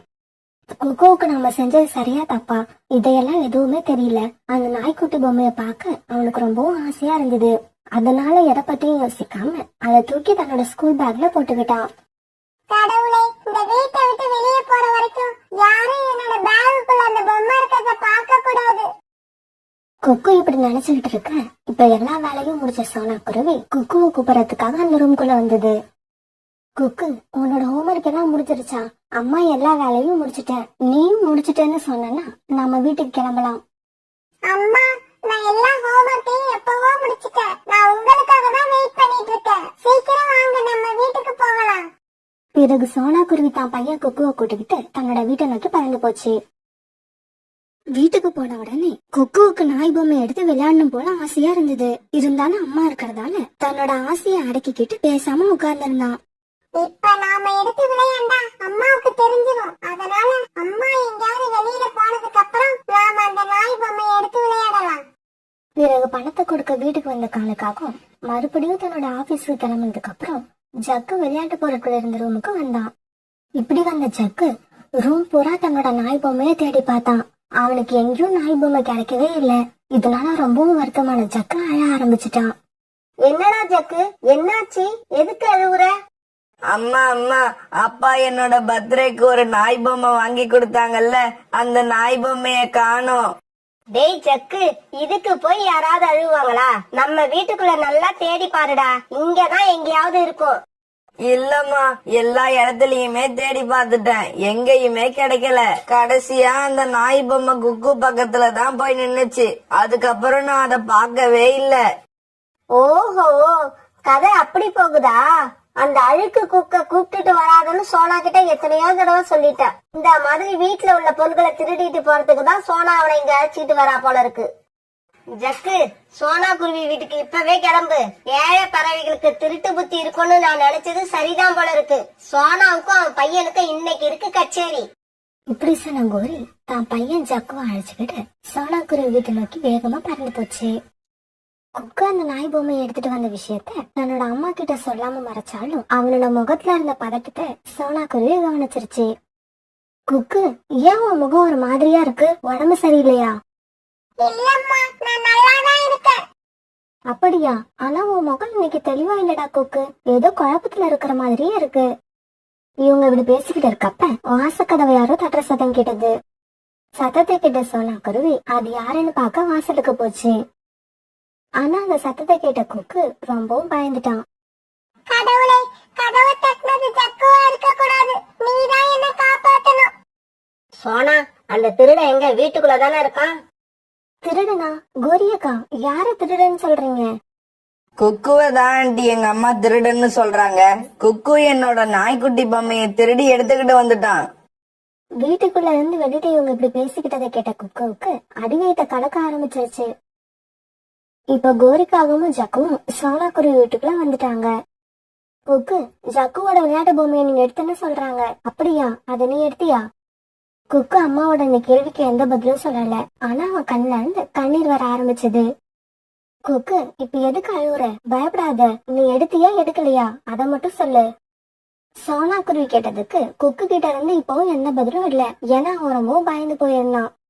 சோனா, இந்த மாதிரி கொஞ்சி கொஞ்சி கேட்டா எந்த திருடனும் தான் திருடனதை ஒத்துக்கவே மாட்டான். இப்படி சொல்லிட்டு குக்கு பக்கத்துல பாஞ்சு போன கோரி குக்குவ பலான்னு கணக்கில் அடிக்க ஆரம்பிச்சது. கோரி அக்கா, அடிக்காதீங்க, தயவு செய்து அடிக்காதீங்க. குக்குவை விட்டுருங்க, அவன் ரொம்ப சின்ன குழந்தை. உங்க அடியை அவன் தாங்க மாட்டான். சொல்லுடா, சொல்லு, உண்மையை சொல்லு. எங்க வச்சிருக்க? என்னோட பேக்ல தான் இருக்கு. நாய்க்குட்டி பாப்பா என்னோட பேக்ல தான் இருக்கு. பாத்தியா சோனா, திருட்டு பசங்க கிட்ட எல்லாம் இறக்கமே காட்டக்கூடாது. இப்படி அடிச்சாதான் உண்மை வெளியில வரும். குக்கு வாயில இருந்து வந்த வார்த்தையை கேட்டதும் சோனாக்குருவிக்கு நெஞ்சே வெடிச்சிடும் போல ஆயிடுச்சு. அந்த இடத்துல நிக்கவே ரொம்பவும் அவமானமா இருந்தது. கோரி முகத்தை சோனாவால நிமிர்ந்து பார்க்க கூட முடியல. பிறகு குக்குவோட பேக்ல இருந்து சக்கா அந்த நாய் பொம்மையை எடுத்துக்கிட்டான். இங்க பாரு சோனா, இந்த திருட்டு குடும்பத்துல இருந்து இனிமே யாரும் என் வீட்டுக்கு வரக்கூடாது. நான் வேலைக்கு நம்பிக்கையான வேற ஆளை வச்சுக்கிறேன். இப்படி சொன்ன கோரிக்காகவும் பிறகு சக்கு வாங்கிச்சுக்கிட்டு அந்த இடத்த விட்டு பறந்து போயிடுச்சு. இப்ப வீட்டுல சோனாக்குருவியோட பையன் குக்கு ரெண்டு பேருமே அழுதுகிட்டு இருந்தாங்க. அம்மா, அம்மா, என்ன மன்னிச்சிருங்கம்மா. நான் சத்தியமா திருடலம்மா. ஏதோ தெரியாம செஞ்சிட்டம்மா. இப்படி சொல்லிட்டு கதறி அழுத குக்குவை சோனாக்குருவி தன்னோட தோல்ல சாச்சிக்கிச்சு. குக்கு, என்னோட உயிரே, நாம எல்லாம் ரொம்ப ஏழைங்க. நம்ம கிட்ட உள்ள விலை மதிக்க முடியாத பொருளே நம்மளோட நேர்மை தான். அந்த நேர்மையை தவற விட்டுட்டு நாம உயிர் வாழறதுல அர்த்தமே இல்ல. நீ இப்ப செஞ்சது பெரிய தப்பு. அம்மா, நான் செஞ்சது தப்புன்னு எனக்கு இப்ப தெரியுது. ஆனா அந்த பொம்மையை எடுத்து என் பேக்ல வைக்கிறப்ப அது தப்புன்னு எனக்கு தெரியல. நான் ஏன் அப்படி செஞ்சேன்னு எனக்கே தெரியலம்மா. அம்மா, இதுக்கப்புறம் என் வாழ்க்கையில என் உயிர் போற வரைக்கும் நான் இந்த மாதிரி தப்பு செய்யவே மாட்டேம்மா. என்ன நம்புங்கம்மா, என்ன மன்னிச்சிருங்கம்மா. குக்கு, செஞ்ச தப்புக்கு மனம் திருந்து மன்னிப்பு கேட்டா யார் மன்னிக்கிறாங்களோ இல்லையோ அந்த கடவுள் கண்டிப்பா மன்னிப்பாரு. அம்மா, நான் செஞ்ச இந்த முட்டாள்தனத்தால உங்களோட வேலையும் போயிருச்சு. நான் செஞ்ச ஒரே தப்பால எவ்வளவு கஷ்டம் வந்துருச்சு பாருங்க. குக்கு, நீ செஞ்சது தப்புன்னு நீ உணர்ந்துட்டனா எனக்கு அது போதும். அம்மாவுக்கு வேலை போனதை பத்தி நீ கவலைப்படாத. கடவுள் ஒரு கதவு முன்னா இன்னொரு கதவு கண்டிப்பா திறப்பாரு. குக்கு, நீ நடந்ததையே நினைச்சு அழுதுகிட்டு இருக்காம படுத்து தூங்கு. இப்படி சொன்னா பிறகு குக்கு கூட படுத்து தூங்க ஆரம்பிச்சது. குக்கு, ஜக்கு ரெண்டு பேருமே தங்களோட பள்ளி இறுதி வகுப்பை படிச்சு முடிச்சிட்டாங்க. என்ன ஜக்கு, எல்லா இன்ஜினியரிங் காலேஜுக்கும் அப்ளிகேஷன் போட்டாச்சா? இல்லப்பா, எனக்கு கவர்மெண்ட் காலேஜ்ல படிக்க பிடிக்கல. ஏன்னா அங்கெல்லாம் ஏழை பறவைகள் வந்து படிப்பாங்க. பிரைவேட் காலேஜ்ல படிச்சாதான் நம்மள மாதிரி பணக்கார பறவைகள் மட்டுமே இருப்பாங்க. ஜக்கு, நீ அம்மாவை மாதிரியே யோசிக்கிற. உன்னை எனக்கு ரொம்ப பிடிச்சிருக்கு. நாம அப்படிதான்டா இருக்கணும். நாம படிக்கிறோமோ இல்லையோ, நாம படிக்கிற இடம் கெத்தா இருக்கணும். குக்கு, பக்கத்து காட்டுல இருக்க இன்ஜினியரிங் காலேஜ்ல எனக்கு தெரிஞ்சவங்க ஒருத்தவங்க வேலை பாக்குறாங்க. அவங்க கிட்ட சொல்லி உனக்கு நான் எப்படியாவது அங்க ஒரு சீட்டு வாங்கிடுறேன். அம்மா, எனக்காக நீங்க எந்த சிரமமும் பட வேண்டாம். நான் இன்ஜினியர் காலேஜ்ல சேர்ந்தா எப்படியும் மாசம் மாசம் நிறைய பணம் செலவாகும். அதனால நான் நம்ம காட்டுல உள்ள கேட்டரிங் காலேஜ்ல சேர்ந்து ஹோட்டல் மேனேஜ்மெண்ட் படிக்க போறேன். படிச்சு முடிச்சிட்டு நம்ம காட்டுலயே ஒரு ஹோட்டல் திறக்கணும்னு எனக்கு ரொம்ப நாளா ஐடியா இருக்கு. ஏன்னா இப்ப இங்க இருக்கிற எந்த ஹோட்டலுமே சரியில்லை. குக்கு, நீ பெரியவன் ஆயிட்ட. எது நல்லது எது கெட்டதுன்னு உனக்கே தெரியும். நீ தைரியமா எந்த முடிவும் எடு. கடவுள் உன் கூடவே கண்டிப்பா இருப்பாரு. இப்படியே சில வருஷங்கள் நகர்ந்தன. 2 வருஷத்துல அந்த காடு இப்ப ரொம்பவும் மாறிடுச்சு. சோனாக்குருவியோட பையன் குக்கு ஹோட்டல் மேனேஜ்மெண்ட் படிப்பு முடிச்சுட்டு அந்த காட்டுக்குள்ளேயே ஒரு சின்ன ஹோட்டல் ஆரம்பிச்சிருந்தான். அந்த சின்ன ஹோட்டல் இப்ப கொஞ்சம் கொஞ்சமா வளர்ந்து ஒரு பெரிய ஹோட்டலா மாறி இருந்தது. அந்த காட்டோட மைய பகுதியில குக்கு இப்ப தனக்காகவும் தன்னோட அம்மாவுக்காகவும் ஒரு பெரிய வீட்டை விலைக்கு வாங்கியிருந்தான். கொஞ்ச வருடங்களுக்கு முன்னால அவங்க கிட்ட இருந்த வறுமை இப்ப இல்ல. அம்மாவும் பையனும் தங்களோட வாழ்க்கைய ரொம்ப சந்தோஷமா அனுபவிச்சுக்கிட்டு இருந்தாங்க. இதே சமயத்துல ஜக்குவோட குடும்பம் வேற நிலைமையில இருந்தது. இந்த வீட்ல முன்னாடி இருந்த காலுங்கிற காகம் இப்ப இங்க இல்ல. கவர்மெண்ட் ஆபீஸ்ல கிளர்க்கா வேலை பார்த்தாரே காலு, நான் அவரை கேக்குறேங்க. ஆமாங்க, அவரை பத்தி தான் நானும் சொல்றேன். போன வருஷம் ஒரு இடத்துல லஞ்சம் வாங்கும் போது கையும் களவுமா மாட்டிக்கிட்டாரு. இந்த வீட்டுல அவர் சேர்த்து வச்சிருந்த லஞ்ச பணத்தை கட்டா எடுத்தாங்களாம். அவர் சேர்த்து வச்சிருந்த சொத்து எல்லாத்தையும் அரசாங்கம் எடுத்துக்கிச்சு. காலு இப்ப ஜெயில கம்பி எண்ணிக்கிட்டு இருக்காரு. காலுவோட மனைவியும் மகனும் இந்த காட்டுல தான் ஏதோ ஒரு மூலையில சின்ன வீட்டுல வாழ்றதா கேள்விப்பட்டேன். ஜக்கு, நம்மளோட நிலைமை இப்படி ஆகும்னு நான் நினைக்கவே இல்ல. கடவுள் கடைசியா இப்படி 3 வேளை சாப்பாட்டுக்கே கஷ்டப்படுற மாதிரி கொண்டு வந்து விட்டுட்டாரு.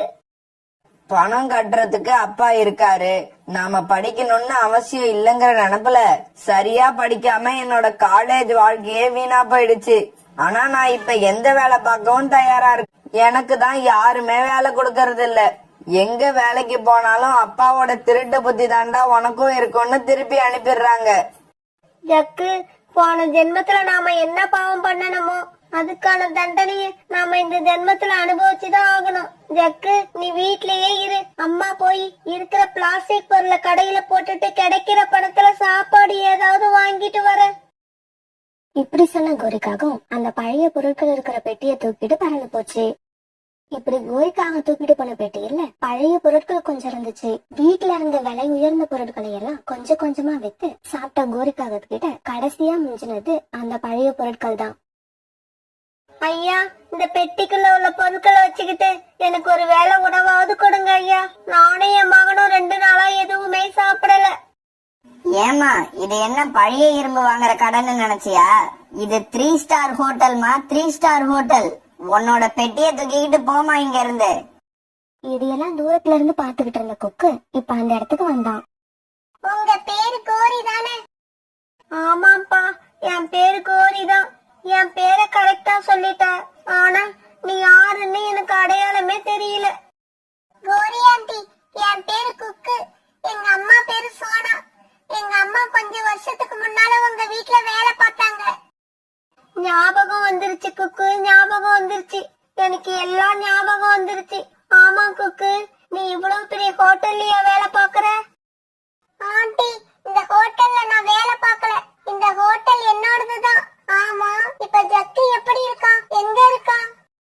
உடனே கோரி காலுக்காக ஜெயிலுக்கு போன கதையில ஆரம்பிச்சு எல்லா கதையும் சொல்லுச்சு. கோரி ஆண்டி, இப்ப நீங்க இந்த சாப்பாட்டை எடுத்துக்கிட்டு போங்க. அப்படியே நீங்க கொண்டு வந்த அந்த மரப்பெட்டியை எடுத்துக்கிட்டு போயிடுங்க.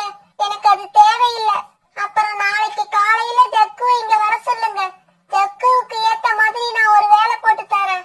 வேலையில அவனோட ஈடுபாடு எப்படி இருக்குன்னு பார்த்துட்டு அவனை நான் ஒரு நல்ல பொசிஷனுக்கு கொண்டு வரேன். இதை கேட்ட கோரி ரொம்பவும் சந்தோஷமாயிடுச்சு. பிறகு அந்த சாப்பாட்டை எடுத்துக்கிட்டு அங்க இருந்து பறந்து போச்சு. இருந்தாலும் அது கொண்டு வந்த மரப்பட்டிய அது எடுத்துக்கிட்டு போகல. அது அங்கேயே இருந்தது.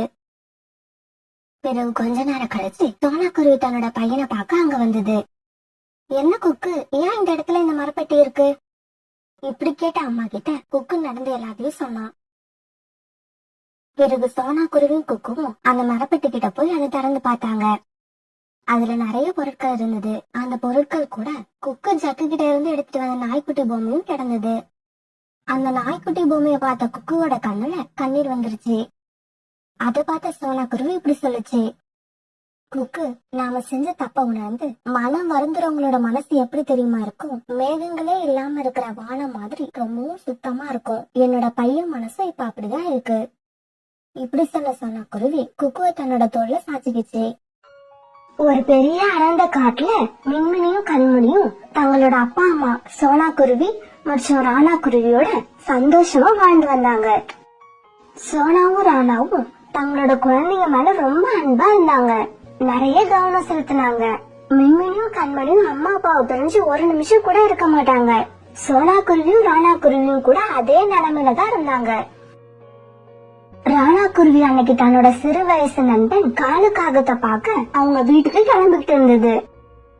ராணா குருவி தன்னோட குழந்தைங்களோட ஆசை ஒவ்வொன்னையும் உடனே நிறைவேற்றி வச்சிடும். அதனால குழந்தைங்க மின்மணியும் கண்மணியும் ரொம்ப சந்தோஷமா வந்தாங்க.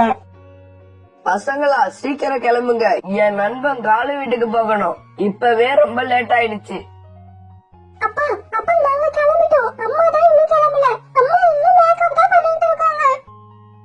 இந்த சோனாவுக்கு வெளியில கிளம்ப எவ்வளவு நேரம் தான் தேவைப்படும்? சோனா, என்னதான் பண்ற? தயாராயிட்டியா இல்லையா? எல்லாம் முடிஞ்சதுங்க, இதோ ஒரு நிமிஷத்துல வந்துடுவேன். நீ ஒரு நிமிஷம்னு சொல்லியே இப்ப 1 மணி நேரம் ஆக போகுது. வந்துட்டேன், கிளம்புங்க இப்ப.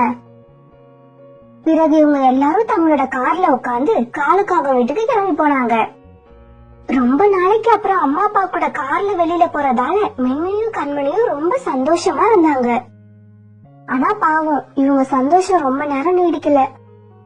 எதிர் திசையில இருந்து வந்த பஸ் ஒண்ணு இவங்க கார் மேல நேருக்கு நேரா மோத அந்த இடத்துலயே சோனா குருவியும் ராணா குருவியும் இறந்து போயிடுறாங்க. மின்மணிக்கும் கண்மணிக்கும் லேசான காயம் தான் பட்டு இருந்துச்சு. ஆனா கண்ணை மூடி திறக்கிற நேரத்துல மின்மணியும் கண்மணியும் அனாதை ஆயிட்டாங்க.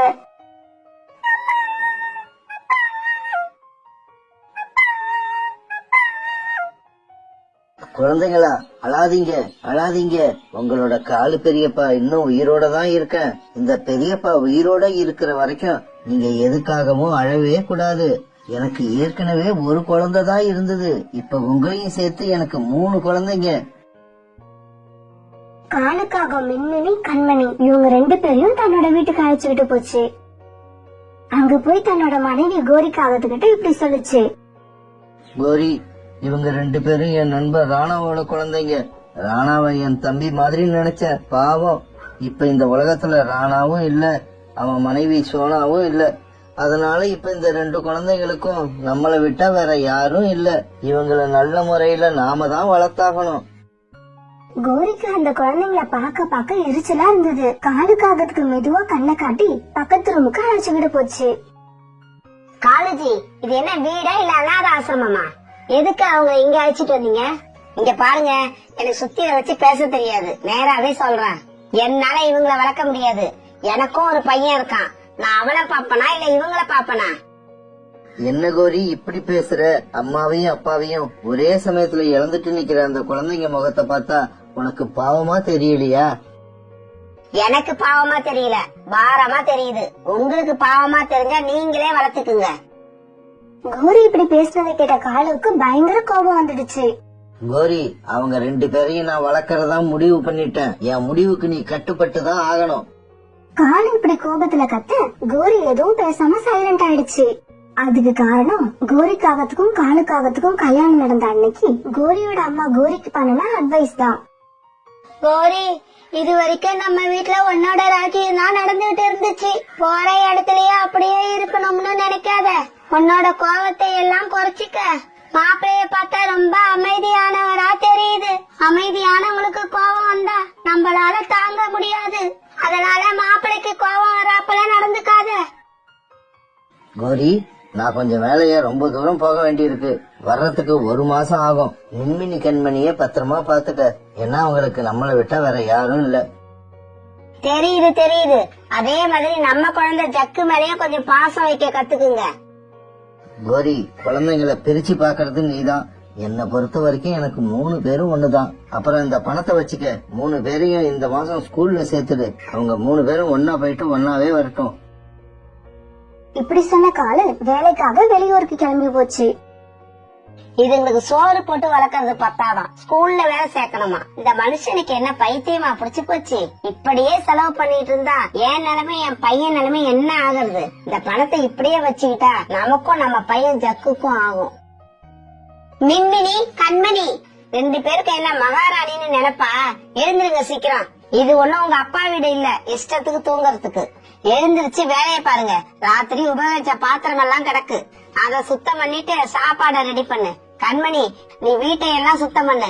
இங்க பாரு, சுத்தம் பண்றப்ப கவனமா பண்ணணும். ஏதாவது குப்பை இருந்துச்சு உங்க நிலைமை ரொம்ப மோசமாயிடும். இப்படி சொன்ன கோரிக்காகவும் 2 பேரையும் வச்சு ரொம்ப வேலை வாங்குச்சு. அவங்களுக்கு ஓய்வும் கொடுக்கல. ஒரு வேலை முடிஞ்சா அடுத்த வேலை, அந்த வேலையும் முடிஞ்சா அதுக்கும் அடுத்த வேலை, இப்படி வேலை கொடுத்துக்கிட்டே இருந்துச்சு. பாவம் மின்மினியும் கண்மணியும் ரொம்ப களைச்சு போனாங்க. இவங்க செய்யற வேலையில ஏதாவது தப்பு கண்டுபிடிச்சா நரம்பு குச்சியை எடுத்து அடிக்கவும் செய்யும். கோரிக்காக அவங்களை இப்படி நல்லா வேலை வாங்கினா கூட அவங்களுக்கு நல்ல சாப்பாடு போடாது. முதல் நாள் மீந்து போன ரொட்டி, சாதம் இப்படி இவைகளை தான் கொடுக்கும். எனக்கு இந்த உணவு பிடிக்கவே இல்ல, நல்லாவும் இல்ல. அதுக்காக நம்ம என்ன செய்ய முடியும்? சாப்பாடு நல்லா இல்லைன்னு சொன்னா பெரியம்மா நம்மள வீட்டை விட்டு அனுப்பிடுவாங்க. அப்படி அனுப்புனா நம்ம எங்க போறது? அதனால பெரியப்பா வர வரைக்கும் எல்லாத்தையும் தாங்கிட்டு தான் இருக்கணும். இப்படியே சில நாட்கள் நகர்ந்துச்சு. மின்மினி, கண்மணி, ஜக்கு இவங்க 3 பேரும் ஸ்கூல்ல சேர்க்க வேண்டிய நாளும் வந்துச்சு. ஆனா கோரி ஜக்குவை மட்டும் அழைச்சுக்கிட்டு போய் ஸ்கூல்ல அட்மிஷன் போட்டுட்டு வந்துச்சு. வீட்டுக்கு வரப்ப ஜக்கு ஸ்கூலுக்கு போக தேவையான பொருட்களையும் வாங்கி வந்துச்சு. மின்மினியும் கண்மணியும் அந்த பொருட்களை எல்லாம் ஏக்கமா பார்த்தாங்களே தவிர ஒரு வார்த்தை கூட பேசல.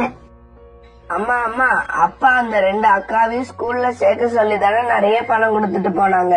அப்புறம் ஏமா நீ அவங்கள ஸ்கூல்ல சேர்க்கவே இல்ல? ஜக்கு, நீ சின்ன பையன், அதனால அதிக பிரசங்கித்தனமா எதுவும் பேசக்கூடாது. வயதுக்கு மீறிய வேலைகளை செஞ்சதாலையும் சரியா சாப்பிடாத காரணத்தாலையும் அப்புறம் கோரியால ஏற்பட்ட மன உளைச்சலாலையும் மின்மினிக்கும் கண்மணிக்கும் ஜுரமே வந்துடுச்சு. அப்ப கூட கோரி அவங்கள என்ன ஏதுன்னு கண்டுக்கவே இல்ல. மின்மினியும் கண்மணியும் ஒரு ரூம்குள்ளேயே முடங்கி கிடந்தாங்க. அப்புறம் ஒரு நாள் காலுக்காக திரும்பி வந்துச்சு.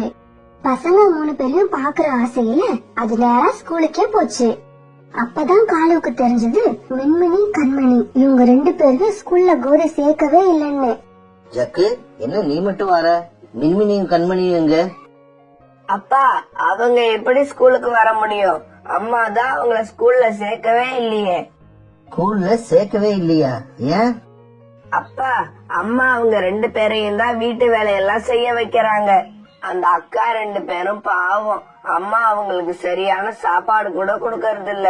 ஒரு சின்ன தப்பு பண்ணனா கூட அம்மா அந்த 2 அக்காவையும் குச்சி எடுத்து அடின்னு அடிக்கிறாங்க. இதையெல்லாம் கேள்விப்பட்ட காலு ரொம்ப சோகமாயிடுச்சு. நேரா வீட்டுக்கு போய் கண்மணியையும் மின்மணியையும் பார்த்துச்சு. 2 பேரையும் தொட்டு பார்த்த காலு அவங்களுக்கு ரொம்ப ஜுரம் இருக்கிறத தெரிஞ்சுக்கிச்சு. கண்மணி, ஏன் 2 பேரும் இவ்வளவு ஜுரத்தோட வீட்லயே இருக்கீங்க? உங்களுக்கு ஜுரம் இருக்குன்னு பெரியம்மா கிட்ட சொன்னீங்களா இல்லையா? பெரியப்பா கிட்ட ஹாஸ்பிடல் அழைச்சிட்டு போங்கன்னு சொல்லுவோம். இன்னைக்கு போகலாம், நாளைக்கு போகலாம்னு சொல்லுவாங்க. ஆனா இப்ப வரைக்கும் அழைச்சிட்டே போகல. இப்ப அங்க கோரியும் வந்தது. கோரிய பார்த்த காலுவுக்கு ரொம்ப கோபம் வந்தது. கோரி, நீ மோசமானவன்னு எனக்கு தெரியும், ஆனா இவ்வளவு கேவலமானவன்னு எனக்கு தெரியாது. இதுக்கப்புறம் இந்த குழந்தைங்களை இங்க நான் விட்டு வச்சா நீ அவங்கள கொன்னாலும் கொன்னுடுவ. இப்படி பேசின காலுக்காக மின்மினியையும் கண்மணியையும் அழைச்சுக்கிட்டு டாக்டர் கிட்ட போச்சு. டாக்டர் கிட்ட காமிச்சு தேவையான மருந்து மாத்திரைகளை வாங்கிச்சு காலுக்காகும். கண்மணியையும் மின்மணியும் அழைச்சிட்டு வந்த காலுக்காகும் வீட்டுக்கு வராம ஸ்கூலுக்கு போச்சு. இப்படி ஸ்கூலுக்கு போன காலுக்காகும் அவங்க 2 பேரையும் ஸ்கூல்ல சேர்த்தது. அப்படியே அங்க இருந்த ஹாஸ்டல்லயும் சேர்த்துடுச்சு. சார், என் குழந்தைகளை நீங்க பாதுகாப்பாவும் அன்பாவும் பாத்துப்பீங்கன்னு நம்பிதான் ஹாஸ்டல்ல சேர்க்கிறேன். அவங்களுக்கு இங்க எந்த குறையும் இருக்கக்கூடாது. எவ்வளவு செலவானாலும் பிரச்சனை இல்ல. என் குழந்தைங்க சந்தோஷமா இருக்கணும், நல்லா படிக்கணும். உங்க குழந்தைகளை பத்தி நீங்க கவலைப்பட தேவையில்லை. நாங்க இங்க உங்க குழந்தைகளை ரொம்ப அன்பாவும் பாதுகாப்பாவும் கவனிச்சுப்போம். மின்மினி, கண்மணி, நீங்க 2 பேரும் மனசுல எந்த கவலையும் இல்லாம சந்தோஷமா படிக்கணும். உங்களுக்கு எது தேவையா இருந்தாலும் என்ன கேளுங்க. இனிமே உங்க வாழ்க்கையில துன்பமே இருக்கக்கூடாது. இப்படி ஹாஸ்டல்ல சேர்ந்த மின்மினியும் கண்மணியும் நல்லா படிச்சாங்க. ஆனா 2 பேருக்கும் ராத்திரி தூங்கும் போது பெரியப்பாவோட ஞாபகம் இருந்துச்சு. காலும் அடிக்கடி கண்மணி, மின்மினிய பத்தி நினைச்சுக்கிட்டே இருந்துச்சு. இப்ப எல்லாம் கோரியும் ரொம்ப வருத்தமாவே இருந்தது. அதுக்கு காரணம் காலுக்காக கோரி கிட்ட பேசுறதே கிடையாது, கோரி முகத்தை பாக்குறதும் கிடையாது. இப்படியே சில நாட்கள் நகர்ந்துச்சு. காலுக்காகவும் ஜக்குவை அழைச்சுக்கிட்டு மாதம் ஒரு தடவை கண்மணியையும் மின்மணியும் பார்க்க போகும். அப்படி போறப்ப அவங்களுக்கு தேவையான எல்லா பொருட்களையும் வாங்கிக்கிட்டு போகும். ஜக்குவை பார்த்து அவங்க ஜக்கு கூட ரொம்ப நேரம் விளையாடுவாங்க. இவங்க இப்படி ஒத்துமையா விளையாடுறத பாக்குற காலுவோட கண்ணுல ஆனந்த கண்ணீர் வந்துகிட்டே இருக்கும். விளையாடி முடிச்ச கண்மணியும் மின்மணியும் காலுக்காக பார்த்து இப்படி கேட்டாங்க, பெரியம்மாவா? அவ எப்படி இருக்கான்னே எனக்கு தெரியாது, ஏன்னா நான் அவ கூட பேசுறதே கிடையாது. நீங்க இப்படி இப்படி சொல்ல ஆரம்பிச்ச கண்மணியும் மின்மணியும் கோரிய பத்தி நிறைய பேசினாங்க. இப்படி பேசுறது எல்லாம் ஜக்கு உன்னிப்பா கேட்டுக்கிட்டே இருந்தான். இப்படி ஹாஸ்டல்ல இருந்து வீட்டுக்கு போன காலுக்காக தூங்கினதுக்கு அப்புறம் கோரி மெதுவா ஜக்கு கிட்ட இப்படி கேட்டுச்சு. ஜக்கு, நீங்க 2 பேரும் இன்னைக்கு ஹாஸ்டலுக்கு தானே போயிட்டு வர்றீங்க? ஆமாமா, அங்கதான் போயிட்டு வரோம். ஜக்கு, அவங்க 2 பேரும் எப்படி இருக்காங்க? நீ எதுக்குமா அவங்கள பத்தி கேக்குற?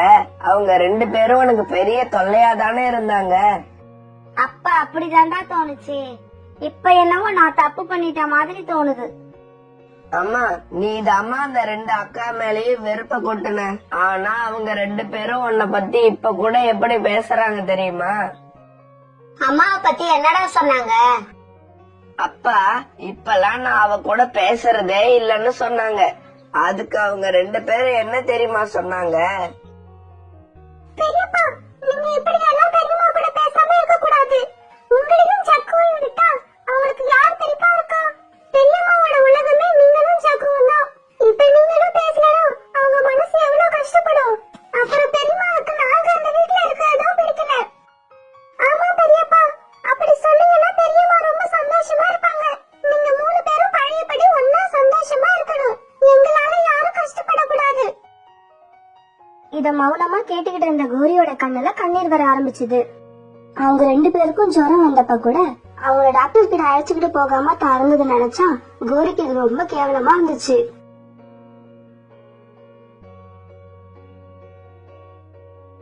ராத்திரி பூரா இப்படி தூங்காம இருந்த கோரிக்காகவும் மறுநாள் காலையில ஜக்குவ அழைச்சுக்கிட்டு அந்த ஹாஸ்டலுக்கு போச்சு. கோரிய பார்த்து அவங்க எதுவும் பேசாம தயங்கி தயங்கி நின்னாங்க. ஆனா கோரி தானா போய் அவங்க 2 பேரையும் தன்னோட நெஞ்சில அணைச்சுக்கிச்சு. மின்மினி, கண்மணி, நான் உங்ககிட்ட நடந்துகிட்ட விதம் தப்புன்னு இப்ப நான் நல்லா உணர்ந்துட்டேன். பெரியம்மாவுக்கு அது தப்புன்னு தெரிஞ்சதுக்கு அப்புறமும் நீங்க ஹாஸ்டல்ல இருக்கிறது ரொம்ப தப்பு.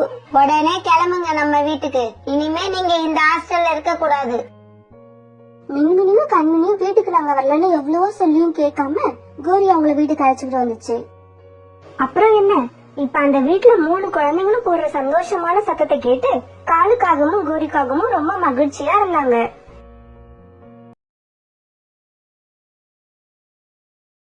விவசாயி தன்னோட பசுமாட்டை நாள் பூரா வெயிலே கட்டி போட்டு இருந்தாரு. இப்படி பகல் பூரா வெயிலே நின்னுட்டு இருந்த அந்த மாடு ரொம்பவும் கஷ்டப்பட்டுச்சு. இந்த விவசாயிக்கு நாம தினமும் பால் கொடுக்கறோம். ஆனா இவர் நமக்கு சாப்பிட சரியா உணவு கொடுக்கறதும் இல்ல, நிழலான இடத்துல நம்மள கட்டி போடுறதும் இல்ல. இப்படி அந்த பசுமாடு நினைச்சுக்கிட்டு இருக்கப்ப அந்த விவசாயி ஒரு பாத்திரத்தை எடுத்துக்கிட்டு வந்து அந்த பசுமாட்டு கிட்ட இருந்து பால் கறக்க ஆரம்பிச்சாரு. அவர் பால் கறந்து முடிச்சதும் அந்த பசுமாடு விவசாயி கிட்ட இப்படி பேச ஆரம்பிச்சது. முதலாளி, எனக்கு ரொம்ப பசிக்குது, ஏதாவது சாப்பிட கொடுங்க. நீ இப்ப குடுக்கிற பாலுக்கு உனக்கு இவ்வளவுதான் தீனி போட முடியும். நீ நிறைய பால் கொடுத்தா நான் உனக்கு தீனியும் நிறைய போடுவேன். இப்படி சொல்லிட்டு அந்த விவசாயி தன்னோட வீட்டை நோக்கி நடந்து போனாரு. இந்த விவசாயியோட எல்லா குழந்தைங்களுக்கும் நான் தான் பால் கொடுத்து வளர்த்தேன்.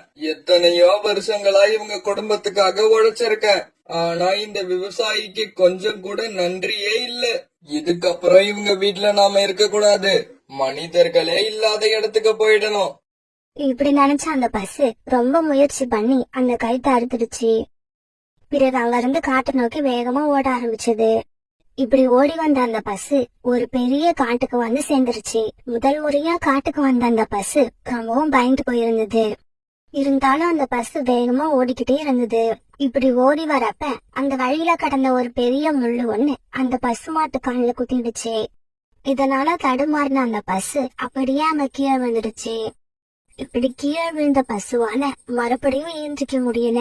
யாராவது வந்து நமக்கு உதவி பண்ணுவாங்களான்னு எதிர்பார்க்க ஆரம்பிச்சது. சோனா குருவி தன்னோட வீட்டுல ஒரே பொண்ணு கியூட்டியோட வாழ்ந்து வந்தது. அம்மா அம்மா, என்னோட தோழிகள் எல்லாம் நிறைய விளையாட்டு பொருட்கள் வச்சிருக்காங்க. அதை வச்சு விளையாடுறாங்க. ஆனா எனக்கு நீங்க எதுவுமே வாங்கி கொடுக்கல. இங்க பாரு பியூட்டி, அவங்க எல்லாம் பணக்காரவங்க. அதனால தங்களோட குழந்தை ஆசைப்படுறது எல்லாம் வாங்கி கொடுக்கறாங்க.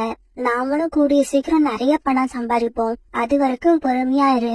சரிவா, சாயங்காலம் ஆக போகுது, நம்ம உணவு தேட போவோம். இப்படி சொன்ன சோனா குருவி பிறகு பியூட்டிய கூப்பிட்டுக்கிட்டு உணவு தேட பறந்து போச்சு. உணவு தேட பறந்து போன இவங்க போற வழியில கால்ல காயப்பட்டதால அழுதுகிட்டே உட்கார்ந்து அந்த பசுவை பார்த்தாங்க. உடனே அந்த பசுவோட பக்கத்துல போய் உட்கார்ந்தாங்க. அம்மா அம்மா, இந்த பசுவோட கால்ல காயம் பட்டு ரத்தம் வருது. ஆமா, நான் வேகமா ஓடி வந்தப்ப என் கால்ல ஏதோ கொத்திடுச்சு. அதனாலதான் என்னால நடக்க முடியாம இங்க உக்காந்துட்டேன். பியூட்டி, நீ இந்த பசுவோட பக்கத்துலயே உட்காந்துரு, நான் வீட்டுக்கு போய் ஃபர்ஸ்ட் எய்ட் பாக்ஸ் எடுத்துட்டு வந்துடுறேன். இப்படி சொல்லிட்டு தன்னுடைய வீட்டுக்கு பறந்து போன சோனா குருவி அந்த ஃபர்ஸ்ட் எய்ட் பாக்ஸ் எடுத்துக்கிட்டு சீக்கிரமா திரும்பி வந்தது. இப்படி சோனா குருவியும் பியூட்டியும் சேர்ந்து அந்த பசுவோட கால்ல குத்தி இருந்த முள்ள எடுத்துட்டு அந்த இடத்துல மருந்து வச்சு கட்டு போட்டு விட்டாங்க. எனக்கு இப்ப கால்ல வலி இல்ல. என்னோட காயத்தை நீங்க சரி பண்ணிட்டீங்க. அழகான பசுவே, உன்னோட வீடு எங்க இருக்கு? எனக்குன்னு வீடு எதுவும் கிடையாது. நான் ரொம்ப வருஷமா ஒரு விவசாயி வீட்டுல தான் வாழ்ந்து வந்தேன். அந்த விவசாயி என்கிட்ட இருந்து பாலை கறக்கறதுல தான் குறியா இருந்தாரே தவிர எனக்கு உணவும் தண்ணீரும் சரியா கொடுக்கறது இல்ல. அதனால மனசு நொந்து போனேனா அந்த விவசாயி வீட்டை விட்டு இந்த காட்டு பக்கம் ஓடி வந்துட்டேன். அம்மா அம்மா, இந்த பசுவை நாம நம்ம வீட்டுக்கு அழைச்சிக்கிட்டு போயிடுவோம். இந்த பசுவை நான் பத்திரமா பாத்துக்கிறேன். இதுக்கு உணவு, தண்ணி, இப்படி எல்லாத்தையும் நான் நேரத்துக்கு கொடுப்பேன். பிறகு சோனா குருவியும் அதுக்கு ஒத்துக்குச்சு. பிறகு அந்த பசுமான அழைச்சிக்கிட்டு பியூட்டியும் சோனா குருவியும் தன்னோட வீட்டுக்கு போனாங்க. இப்படி அழைச்சுக்கிட்டு போன பசுவை பியூட்டி தன்னோட வீட்டு வாசல்ல இருந்த ஒரு மரத்துல கட்டி வச்சது. பிறகு அந்த பசுமாட்டுக்கு தேவையான புல்லையும் தண்ணீரையும் கொடுத்தது. இங்க பாரு பியூட்டி, உங்க வீட்ல இருந்து ஒரு பாத்திரத்தை எடுத்துக்கிட்டு உங்க அம்மாவை அழைச்சுக்கிட்டு வா. நான் உங்களுக்கு ஃப்ரெஷ்ஷான சுவையான பால் கொடுக்கறேன். பிறகு ஒரு பாத்திரத்தை எடுத்துக்கிட்டு வந்த சோனா குருவி அந்த பசுமாட்டு கிட்ட இருந்து பால் கறந்தது. பிறகு அந்த பசுமாடு இவங்க கூட பாசமா பழக ஆரம்பிச்சது. பியூட்டியும் அந்த பசுமாடுக்கு எந்த குறையும் இல்லாம பாத்துக்குச்சு. இதனால அந்த பசுமாடு இவங்களுக்கு தினமும் நிறைய பால் கொடுத்தது. தங்களுக்கு தேவையான பால் போக மீதி பாலை சோனா குருவி மத்தவங்களுக்கு விற்பனை பண்ணுச்சு. அதனால இப்ப இவங்க கிட்ட நிறைய பணமும் சேர ஆரம்பிச்சது. சோனா, எனக்கு ஒரு 30 ரூபாய்க்கு பால் கொடு. என் பையன் ராஜி முன்னாடி எல்லாம் பாலே குடிக்க மாட்டான். ஆனா நான் உங்ககிட்ட பால் வாங்க ஆரம்பிச்சதுக்கு அப்புறம் தினமும் கேட்டு வாங்கி பாலை குடிக்கிறான். ஆமா, சோனா குருவி பால்ல தண்ணி கலக்கறது இல்ல. அதனாலதான் சோனா குருவி விக்கிற பால் ரொம்பவும் ருசியா இருக்கு. சோனா குருவி வீட்டுல நடக்கிறது எல்லாத்தையும் பக்கத்துல இருந்த காலுக்காகவும் கோரிக்காகவும் கவனிச்சுக்கிட்டே இருந்தாங்க.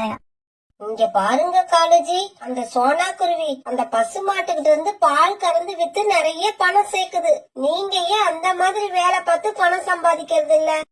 இங்க பாரு கோரி, நான் என்னோட உடம்புக்கு எந்த வேலையும் கொடுக்க மாட்டேன். அதனால மூளைக்கு வேலை கொடுத்து சம்பாதிக்க ஆசைப்படுறேன்.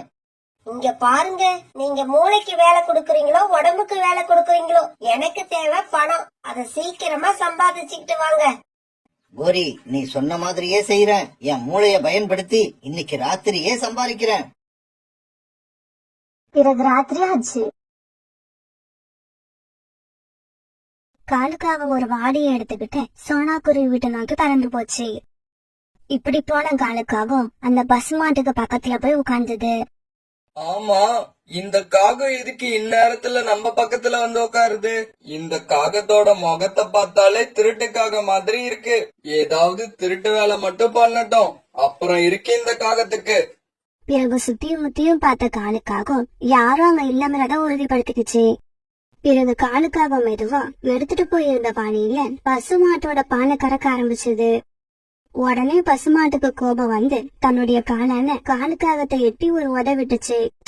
இப்படி அந்த பசுமாட்டு கிட்ட உதவாங்கின காலுக்காகவும் பல்ட்டி அடிச்சுக்கிட்ட போய் ரொம்ப தூரத்துல விழுந்தது.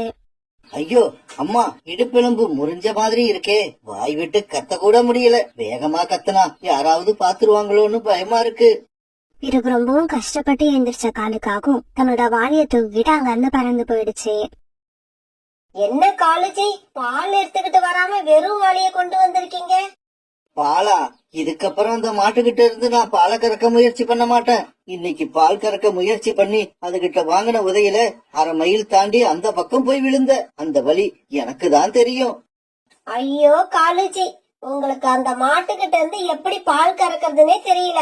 அந்த மாட்டுக்கிட்ட இருந்து நம்ம பாலை கறக்கணும்னா முதல்ல அந்த மாட்டோட மனசுல நம்ம பேராசையை உண்டாக்கணும். இன்னைக்கு பாருங்க, அந்த சோனா குருவியும் அதோட பொண்ணு உணவு தேட போகட்டும். நான் கச்சிதமா வேலையை முடிக்கிறேன். மறுநாள் பொழுது விழுந்துச்சு. அழகான நாள் பசுவே, நாங்க எங்களுக்கான உணவு தேட போறோம். நீ அது வரைக்கும் நல்லா ஓய்வு எடுத்துக்கிட்டு இரு. இங்க பாருங்க, நேத்து ராத்திரி ஒரு காகம் வந்து என்கிட்ட இருந்து பாலை கறக்க முயற்சி பண்ணுச்சு. இதை கேட்ட பியூட்டி சோனா குருவி அதிர்ச்சியானாங்க. அம்மா அம்மா, அப்படின்னா அது கண்டிப்பா காலங்களா தான் இருக்கும். காலங்களை தவிர வேற யாரும் இந்த வேலையை செய்ய மாட்டாங்க. இங்க பாரு பசு, இன்னைக்கும் அந்த மாதிரி யாராவது வந்து உனக்கு தொல்லை கொடுத்தா அவங்க வாழ்க்கையில மறக்க முடியாதபடி ஏதாவது தண்டனை கொடுத்து அனுப்பு. இப்படி சொல்லிட்டு சோனா குருவியும் பியூட்டியும் உணவு தேட பறந்து போனாங்க. இவங்க போன கொஞ்ச நேரத்துல கோரிக்காவை நிறைய பழங்களை எடுத்துக்கிட்டு அந்த பசு கிட்ட வந்துச்சு. பாலை நிறைய குடுக்கற பசுவே, இங்க பாத்தியா, உனக்காக நான் நிறைய பழங்களை எடுத்துக்கிட்டு வந்திருக்கேன். அந்த குருவி உனக்கு வெறும் புல்லும் தண்ணியும் மட்டும்தான் கொடுக்குது. ஆனா நான் அப்படி இல்ல, உனக்கு தினமும் நிறைய பழங்களை கொடுப்பேன். அதுக்கு பதிலா நீ எனக்கு ஒண்ணு கொடுக்கணும். அதுக்கு பதிலா நான் என்ன கொடுக்கணும்? உன்னோட மடியில நீ சேர்த்து வச்சிருக்க எல்லா பாலையும் எனக்கே கொடுக்கணும். இல்ல, எனக்கு இந்த பழங்களும் வேண்டாம், என்னோட பாலையும் உங்களுக்கு கொடுக்க முடியாது. ஏய் பசுவே, இப்படி சொன்னா நான் திரும்பி போயிடுவேன்னு நினைச்சியா? போக மாட்டேன். உன்னோட பாலை கறக்காம போக மாட்டேன். இப்படி சொன்ன கோரி பிறகு தான் எடுத்துட்டு வந்த பால்வாளிய தூக்கிட்டு பசுமாட்டு பக்கம் போச்சு. இத பார்த்த பசுமாட்டுக்கு கோபம் வர கோரிக்காவத்தை அந்த மரத்துல சாட்சி வச்சு விட்டுன்னு விட்டுச்சு. இப்படி விட்டுன கோரிக்காவத்தை பிறகு ரொம்ப தூரம் தள்ளி தூக்கி விட்டு எரிஞ்சது. இப்படி அந்த பசுமாட்டு கிட்ட உதவாங்கின கோரிக்காவும் தன்னோட பால்வாளிய தூக்கிட்டு வீட்டுக்கு பறந்து போயிடுச்சு. கோரி கோரி, என்ன இது? வாளியில பாலை காணோம், உன்னோட உடம்புல வாழை காணோம், என்னதான் நடந்துச்சு? காலுஜி, உங்களுக்கு நடந்ததை விட எனக்கு பெரிய கொடுமை நடந்துருச்சு. அந்த பசுமாடு நம்மள மாதிரி பேராசை உள்ளதா இருக்கும்னு நினைச்சுதான் பழங்களை கொடுத்து அதோட மனச மாத்தலாம்னு நினைச்சேன். ஆனா அது நடக்கல. அப்படியா? அப்புறம் வேற என்னதான் நடந்துச்சு? வேற என்ன நடக்கும்? உங்களுக்கு கிடைச்ச மாதிரி எனக்கும் உதைதான் கிடைச்சிச்சு. அப்படி வாங்கின உதையில என்னோட வாடும் காணாம போயிடுச்சு. கோரி, என் கூட வா, நாம அங்க போய் கீழே விழுந்த வாளை தேடி எடுத்துக்கிட்டு வருவோம். வேண்டாம் காலுஜி, வேண்டாம். வாள் இல்லாம வேணாலும் வாழ்ந்துடலாம், ஆனா உயிர் இல்லாம வாழ முடியாது. இதுக்கப்புறம் நான் அந்த மாடு இருக்கிற பக்கமே வரமாட்டேன். நீங்களும் போயிடாதீங்க. ஏன்னா நாம 2 பேரும் உயிரோட இருக்கணும்னு ஆசைப்படுறேன். இந்த நிகழ்ச்சிக்கு அப்புறம் கோரிக்காவும் காலுக்காகவும் அந்த மாடு இருக்க பக்கமே வரதில்ல. அதனால சோனா குருவியும் பியூட்டியும் அந்த பசு மாட்டோட ரொம்பவும் சந்தோஷமும் வாழ்ந்து வந்தாங்க.